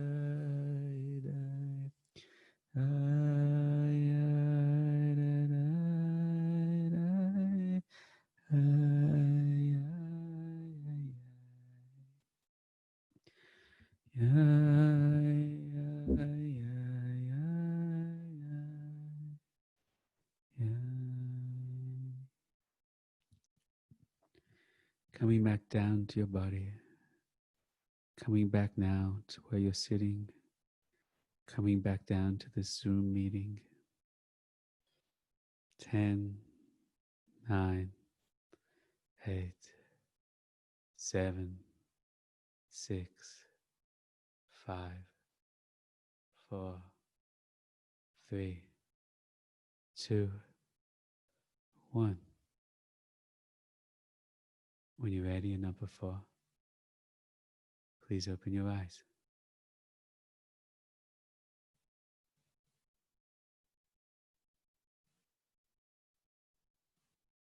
Wow, says Abraham. Wow, wow, wow, says Isaac. I would like a one-line summary of that experience for you. Beyond wow, says Esther. Batya says tears of gratitude. Jaya says wow. David says wonderful. Diana says amazing. So sweet. Hope. Great. Clarity. Peaceful and filled with gratitude. Comfortable and strongly grounded. Tears of joy. So many tears of joy. An open door, a gift. Gratitude and peace. Power. Wonderful. I can't read. It's going so fast. Blown away by blown away. Foul. Fearful. Wow. This is, thank you for this elevation. Such relief. More. Okay, it's coming now. Now, here's the key thing. I want you to now focus on the situation. Extraordinary, amazing knowledge. Wow, thank you. Tears of joy and closeness, sweet peace, calm, familiar place, revelation, calmness and goodness. Listen very carefully, my friends. I'm so, energy is amazing. Listen very carefully. I want you to focus now on the emotion and focus now on the belief. Before you know what the numbers were, I want you to write down the new numbers. What is the new number? What are they now? How have they shifted for you? What is it before and what is it now? Absolutely amazing, says Ariel. Wow. Ahuva says 0. Think of the situation. What number is the situation now? Here we go. What was it before and what is it now? So 7 before and 0 now. Finally, I need to hear the befores and after. From 10 to a 2, says Malcolm. Barbara says down to 1. From 8 to a 5. From 11 to a 5. From an 8 to a 4. Below 0. From 3 to 0. From 5 to 1. Wow, thank you. Going so fast. From 5 to 0. From 10 to 0. From 9 to 5. From 8 to 7. From 10 to 2. From 8 to 3. From 5 to 1. From 6 to 1, from 9 to 3, laughing a lot at the moment, so much, 4 to 0, 8 to 4, wow, wow, wow, 5 to 2, and 10 to 3. Is everybody seeing what's happening? Listen very carefully. When a person knows that everything that's happening is for his good, you're in that higher world, you're in that Devakas, you're in that consciousness, you're in the future already. And now the fears, and now the doubts, and now the pain dissipates and it falls away, right? Then a person knows that all the things that happened, everything was for the good. Everything is from a love, from Hashem. And that's what heals your mind. That's what releases the mind. That's what unifies and calms the mind. You no longer see fear and doubt and pain because you've released them, you've transformed them, you've found the good within them, and they unify within you. When you don't kick back, when you don't get overwhelmed, that's when we see that everything is eternally good. From 9 to 0, here it comes, right? From 7 to 0, from 8 to 1, absolute joy. Then we unify, then we open. Let me tell you, my friends, what I just taught you is just called Emunah. It's just called having Emunah. It's just, that's really the deal, my friends. If you would take your challenges every day, this is what tefillah is supposed to be. Prayer is supposed to be 3 times a day. You step out of the chaos of the world and you step into the light and you bring up the pain, you bring up the fear, you bring up the challenge, you flood it with light, you see the good, you say the thank you. Then it transforms massively, rapidly your inner world, your pain, your anxiety, your fear, and your doubt. And you're a new you that can face the old challenge in new ways. You're living in the next world already in this world. You're seeing the revelation even in the darkness. This is the definition of what it means to be a Jew. Right? We're b'nei Emunah, b'nei ma'aminim. We are the people of faith, of perception of goodness and all of reality. And this is a tool you're supposed to use. It's not supposed to be a meditation you do one time with Daniel Katz. Never at all. So you understand what's happening. Is this making sense to anyone? Is anybody really getting this, what I'm saying? You can and you should and you must do this all the time. This Rebbe Nachman goes on. Now we can all leave Rebbe Nachman's. I want to read you the Torah Gimel. I want to read you the Torah Daled. But this is the beginning of all emotional healing. You can also do this, my friends, with things in the past. You can do that with the trauma, with the abuse. Sometimes you need someone there to support you if it's too overwhelming, if it's a clip of kasha. But we go through the challenges of our life and we bring them up and we see them through the eyes of the Emunah. When you see the world through the eyes of Emunah, then it heals all of your inner reality. It unifies your inner reality. It unifies your relationship between the internal world and the external world, because you're no longer afraid and kicking, resisting the world. You lean into the challenge because you see that you're really leaning into the light and love. Everything is from Hashem. Everything's light and love. When we see the opposite, then we are living in the illusions of this world. But when we access the light of Emunah, we can turn the light on even in the darkness, and we can lean back into the world and see divinity everywhere. That is Emunah. That is Devekus. That is Ma'ain Olam Haba. Was this interesting for you? Yes, better than zero. 1 time a day is good. 1 time a day is game changing. Wow. The person next to me is telling me that I should share these things with you. We have an online program. If you'd like to learn with us all these techniques, it's called the Elevation Mastery Program. I'm sharing you the link right now. You can go and sign up. And we have a WhatsApp group. If you want to get updates of all our live classes and free stuff as well, check it out now. I'm sending that with you, sharing that with you. I hope that was meaningful and helpful. I'm here for a couple minutes for the rabbis to take some questions. Rav, I felt so strong Sarah blessings from Sarah Meno, like that she got into me. That's wonderful. It was really powerful. Thanks so much. Thank you. Before, wonderful. Okay, my friends. Moshe, sounds like they had a nice time. Very good time. And it was a very good experience. Great. A lot of people are asking if they could know from where you're reading the shiur tonight, because they saw that you were reading a lot of text, so they want to know from where it is. Fine. The technique I bought from different places, but the Torah teachings themselves, if everyone knows Rebbe Nachman's Likutei Maharan, you could read Torah number 4 there, Daled, Torah 4, and you can see different parts of what I was saying also in Likutei Eitzot, in the section on Sevlanos, the section on patience. I was reading that one thing from the first Torah there. You can see the third Torah, the fourth Torah. There's lots of Torahs there. And the techniques are brought from many other places. In the online program, we actually have a thing called the online source book, where we have hundreds of sources. If people would like to learn the sources on the inside, we have them available as well, also in beautiful New English translations. Okay. So we had lots of questions, but there is somebody that he's with his hands up. So she wants to ask, that's Karen Pascha. No. I hope you'll choose some of the people more from Mexico. I hope that's what you're doing as well. Yeah. Great. Give them a chance. Or Isaac. So if you want to put him like a panelist that he can ask, there he is. Shalom, Isaac. I hope that was Thank fun you so for much, Rav. Amazing.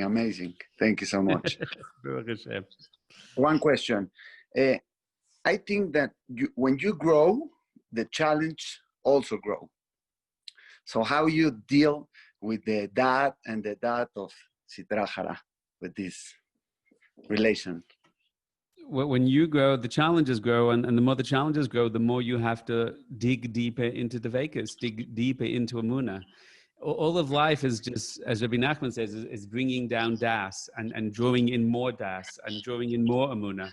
So little people have little problems and big people have big problems, right? But the reason for that is because little people can only bring in a little bit of Emunah, but a big tzaddik can draw down well springs of Emunah, incredible light, incredible energy. And when they bring that into the world, they can flood that out to other people and flood their consciousness and spread that out.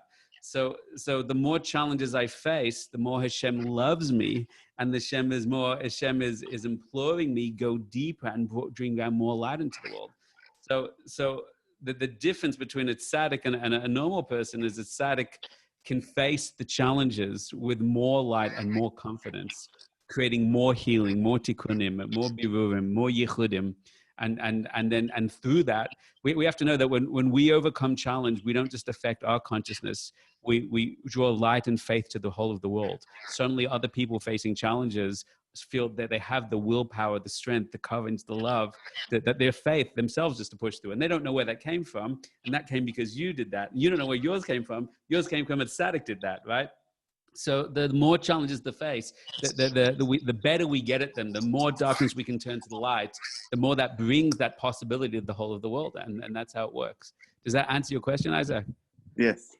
Thank you. Wonderful. Chazak to you. Thank you for all your work. You've helped contribute to make these wonderful events happen. Thank you Chazak so to you. much. Bless you and your mishpacha. Amen. Any other questions for today? Yeah, Rabbi, there was a question when you were doing the meditation.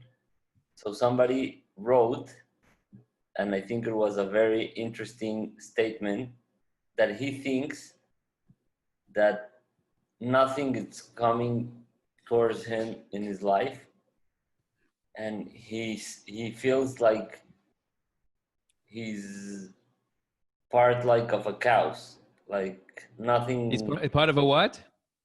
Like nothing gives him meaning in this life. So Nothing gives him meaning in this life. yeah. So what's the question? So if he was so connected to the meditation and trying to find... Was he connected to the meditation? Did the meditation work for him? So he wrote during the meditation, so I don't know, but... That's interesting. So Moshe, the problem with this question is you asking the question for him, but I don't really know what he is. I don't know what he means by those words. I don't know whether meditation worked. If we can bring him up, we can bring him up. That's great. But in general, people that can't find meaning in anything, it's usually got to do with that they've experienced some kind of trauma and some kind of suffering and some kind of pain, and they've become disconnected from reality. They can't afford to allow themselves to love or to be passionate because there's a fear or a sadness or a pain that surrounds them. And sometimes it happens in such a deep level that they're not even aware of it. They're not conscious of that fear. They're not conscious of that pain. They're not conscious of that sadness, that feeling of loss, that feeling of loss of love from a mother or a father at a key moment in life or something like that. So I don't, because the person in front of me, I'm not really aware of the details around it. But my sense is if that person is thinking into it right now, they are aware of what happened in their life. And they need to know. I sense that they get a little of what I'm referring to. And they need to know that the time has come to confront that. And as long as they bury that, then they won't be able to move forward. But if they confront that, there's tremendous opportunity for them to move forward. Okay. So there is somebody, Daniela wants to ask something live. So if we could put her. Sure. Let's see, Daniela. She's coming up. I see that. Hi. Hi, Rob. Hi, Daniela. I'm a really big fan of you.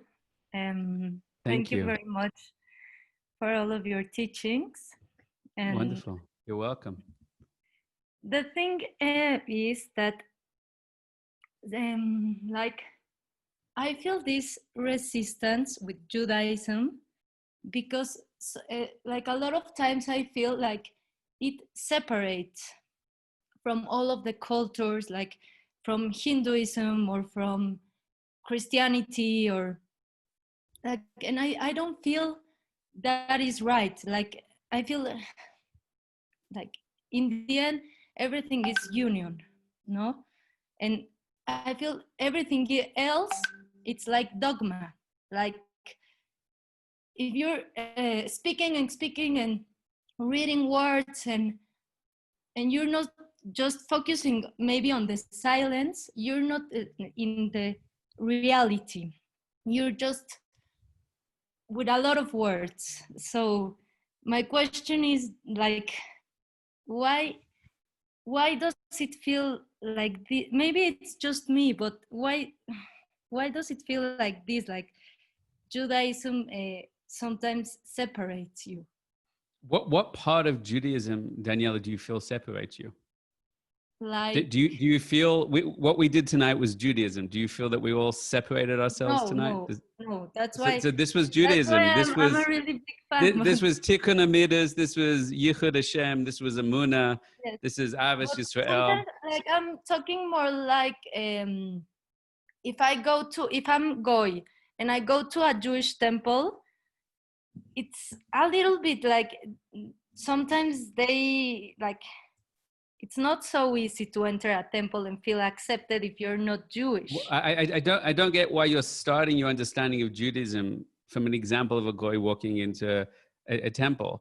If I walk into my neighbor's house for a meal and my family is eating and their family is eating a meal and they're talking and they're laughing, I'm glad that my neighbors invite me in for a meal, but it's not the same as me being with my family and talking and laughing, right? So a non-Jew can walk into a shul and not have a great experience, but they don't know what's going on. When I, as a Jew, when I was 20, I didn't know anything about Torah. I didn't know anything about my own Masorah at all. And if I walked into a shul, I had no idea what was flying. I didn't understand when they were sitting or talking. I couldn't read the siddhas, the prayer books. The truth is I didn't walk into a shul anyway until I was like 25. But that's because what happens in a shul is a discipline. I went to Vipassana meditation retreats, a Buddhist meditation retreat. If you walk into Buddhist meditation retreats, I also have no idea what's going on. I don't understand what they're doing sitting on the floor. I don't understand why, what they're supposed to do when the bell goes off at 4 o'clock in the morning. So there's a discipline there. And the first 3 days, they teach you one technique, just to breathe in and out through your nose. And then the next 7 days, they teach you a whole other technique. So there's something when you walk into that space, I don't know what they're doing here. They're all weird. And you weren't allowed to speak, right? So why can't I speak? What's wrong with speaking? Why is speaking separating us? So there's a practice and a discipline that they have. And I don't get Wall Street either, by the way, Daniela. I don't really understand what the stocks are. I don't understand why everyone's buying or selling, why they're crashing. What does it mean that it's a bull market versus a horse market versus a frog market? I don't know what these things are. But these are all practices in the world.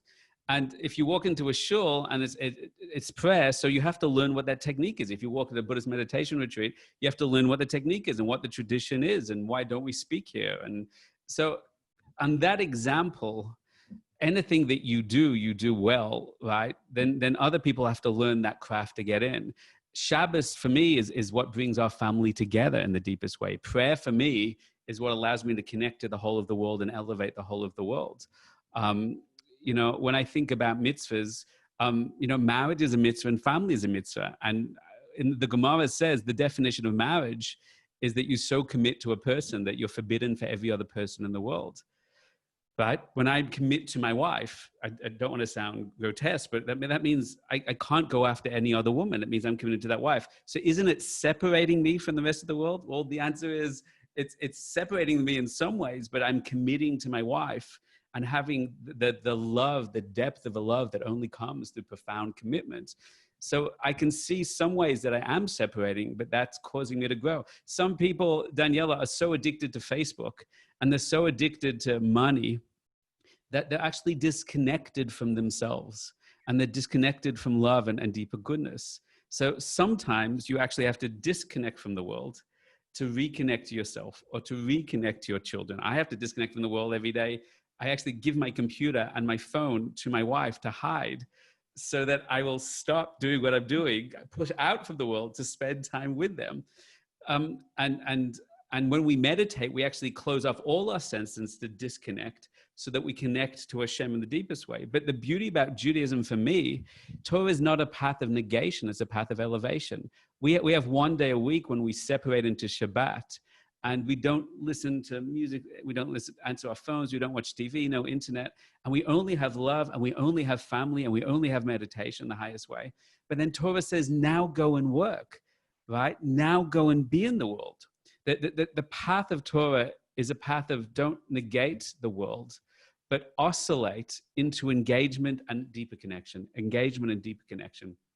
so that when you're more connected to your soul and you're more connected to the inner world, you're not in the world, you're not in the world, you're not of the world, right? You're not over-invested in work. I work, but I pull back and connect to myself and family and soul.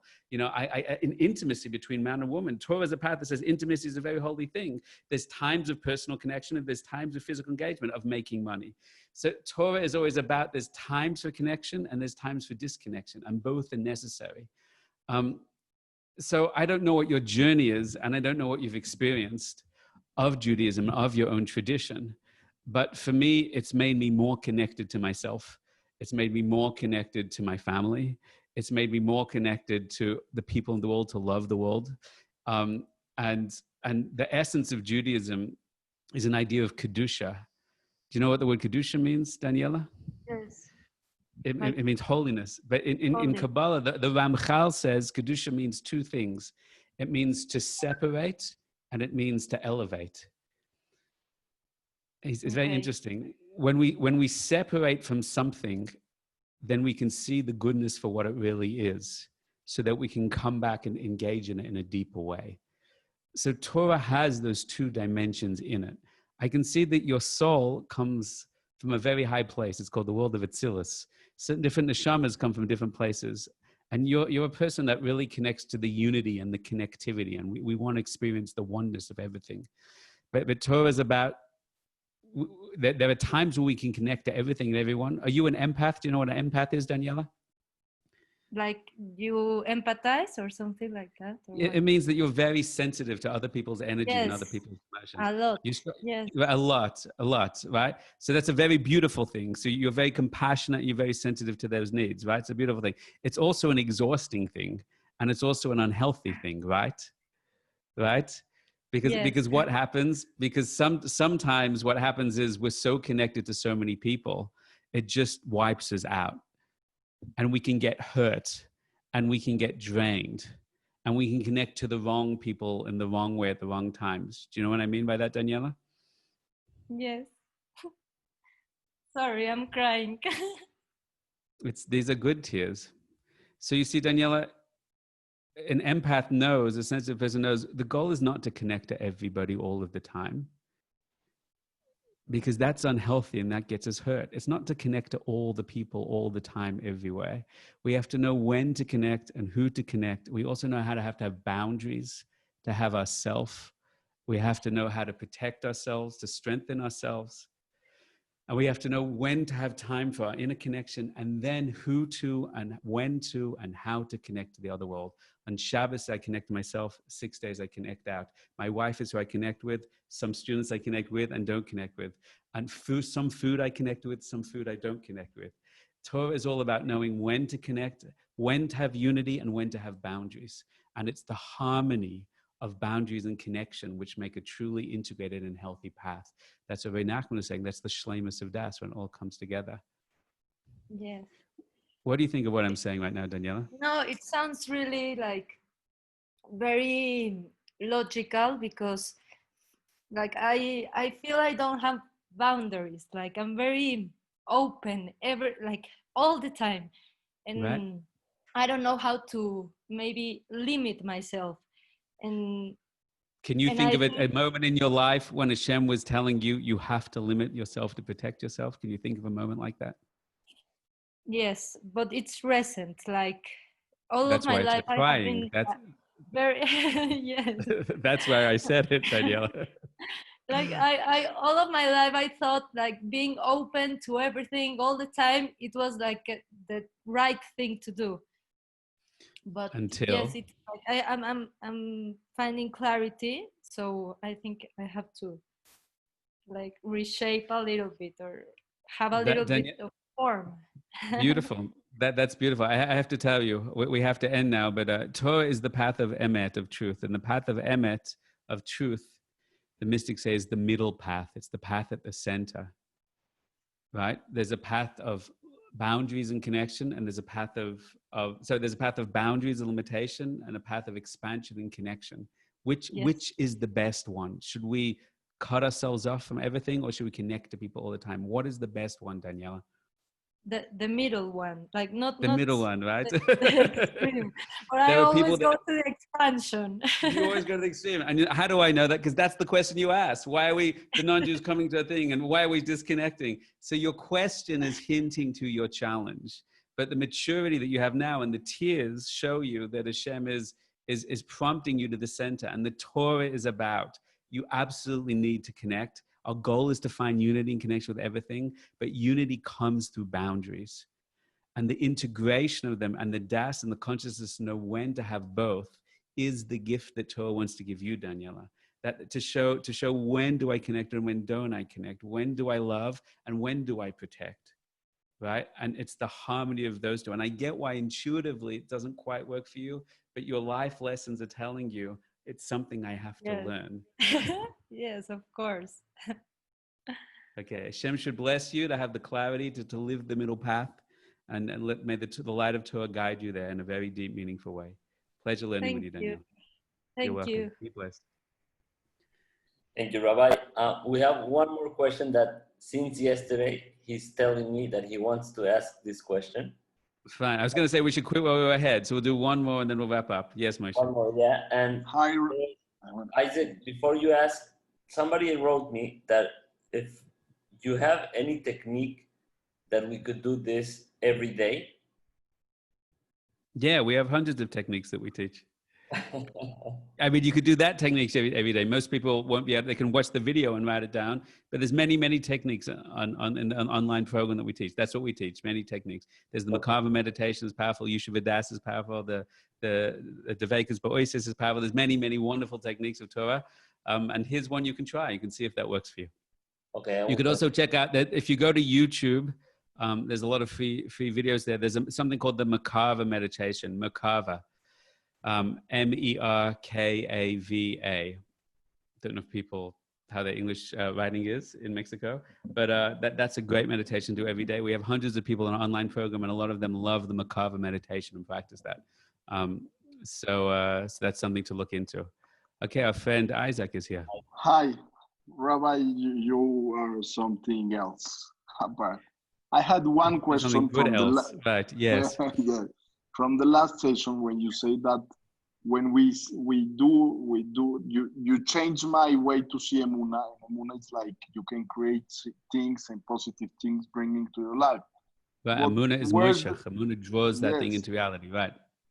Where does that my destiny? If I can make everything happen to me, where is that the destiny of God or what God wants from me? How he? I don't know how to explain. I know, I totally get it. It's a perfectly good question. We need to talk up for about 2 hours about this to understand in a deep way. But to give you a 1-minute answer, against what the law of attraction says, you can't make anything happen with your will. You know, that's how I don't say we, that's how they sell books. The law of attraction, if you want $100 billion, you can have $100 billion, and your mind can create anything. That's garbage. Your mind can't create a pink cabbage-shaped dragon that flies through the sky, okay? Your mind can't bring back the Twin Towers that collapsed in New York. So your mind can't do anything. That's wrong. Your mind can bring in light and energy and opportunity and sculpt it in a certain direction. But of course, there are limitations on that. And part of the limitations is that you're in a relationship with Hashem. And when an Eved Hashem, someone who's a Yireh Shamayim, who's humble, you know, I may be able to, you know, create the perfect mansion to live in and the supermodel wife and the red sports car because the law of attraction people told me I can do that. But the question is, do I actually want that? And will that actually be good for me? And will that make the world a better place? And Isaac, what part of me wants that? My soul wants that. My ego wants that. My lust wants that. So when we begin to use our creative ability, we're called a shoitef, which means we're partners with Hashem. You can have a business partner, Isaac, and you could just go off and just sell all the shares because you decided to. But your business partner is like, dude, buddy, what are we doing? We're partners here. So when I say I want a mansion and the red sports car, Hashem's like, Lama, why? And then if you check your heart, you go, yeah, do I really want that? So sometimes Hashem will answer us and say, no, you can't. And other times he'll say, why? Why do you want that? And the real goal from a Torah perspective, there's a Zohar that says this. The real goal and really of the law of attraction is, yes, the non-Jews have law of attraction. We have law of attraction. The difference is, what do we use our power to manifest? Is it for my personal needs? Is it for my ego needs? Or am I in a dialogue, his Buddhist, with Hashem, talking about what my life should be and what my life shouldn't be, and what should I be contributing to the world and what I shouldn't be? And I constantly are being mavara my midas, cleansing out my desires and my lust and my fear, and tuning into, I read the Torah and I say, what kind of world does Hashem want? And I use the power and alignment with Hashem in partnership with my partner to create that thing. Yeah. And therefore it's meaningful and helpful and productive. Does that answer your question, Isaac? Yeah, perfectly. Thank you very much. And my second question is very quick. I saw your second page question. elevation. Now we're pushing it. No, Yes, sir. in elevation, your program, which one you recommend for somebody who is, I don't know, never done meditation or never, because I see basic and pro, and I don't know, what do you recommend? There's 3 levels of prices. There's the basic level, which is just the core videos. There's the main one, which is core videos and interaction with me, and you get a question answer session each week and all these other bonus things, all the sources you could learn. And then the premium is a small group sits with me. All of that, a small group. We do a webinar for about 15 people each week, and I help people individually. So it really depends on the money and the time and the energy. Really, the main one is the best one. The main one is a great pro. You get to ask questions for me in an online forum, and we get to interact. And there's a lot of great things happening. And you can jump in. You can jump in for 1 month and see if it's good for you, it works. But it's designed to be from the most basic level, moving you up slowly and slowly. So everyone jumps in, whether they're basic or advanced, they love it. And it gets rave reviews. Like 98% of the audience think it's the most beautiful thing that's happened to them, which we're so thrilled about. So try the main one. And if you find you don't need everything there, then you can go down to the basic. We're not really in it for the money. We're not really making any money. So that's the proof. It's really there to be a service to you. And you'll try it, and you'll say hi, Isaac, when you get in there. There's a whole forum where everybody's talking, asking questions, and a lot of great videos, a lot of bonus videos. And it's wonderful. We also have a teacher training program as well. We've got a first cohort now with 100 people in it. Where we teach them how to teach these wonderful teachings. And we are actually launching our second cohort on December 2nd. We're starting the new one. So if you want to take it to the point where you can teach it in Mexico or give it other people as a teacher, as a healer, as a therapist, then that's also an option. So, and hopefully we'll get to Mexico and do a seminar, and that will be the no-brainer for you, Isaac. Thank you very, very much. Be blessed, Achi. Be well. Chazak to you. Thank you, Rabbi. Okay, thank you so much. It was amazing. If you want to wrap it up. We are wrapped up. There's going to be a recording online. You'll share the recording with us? Yeah, we will send it to you, that you should have it also. Great. And we'll upload it on our Facebook page, on our YouTube page, and our Facebook page as well. Okay. Great. Thank you for the opportunity. Much love to Mexico. Looking forward to all meeting you in person one day soon. Thank you. Be well. Rabbi. Thank you.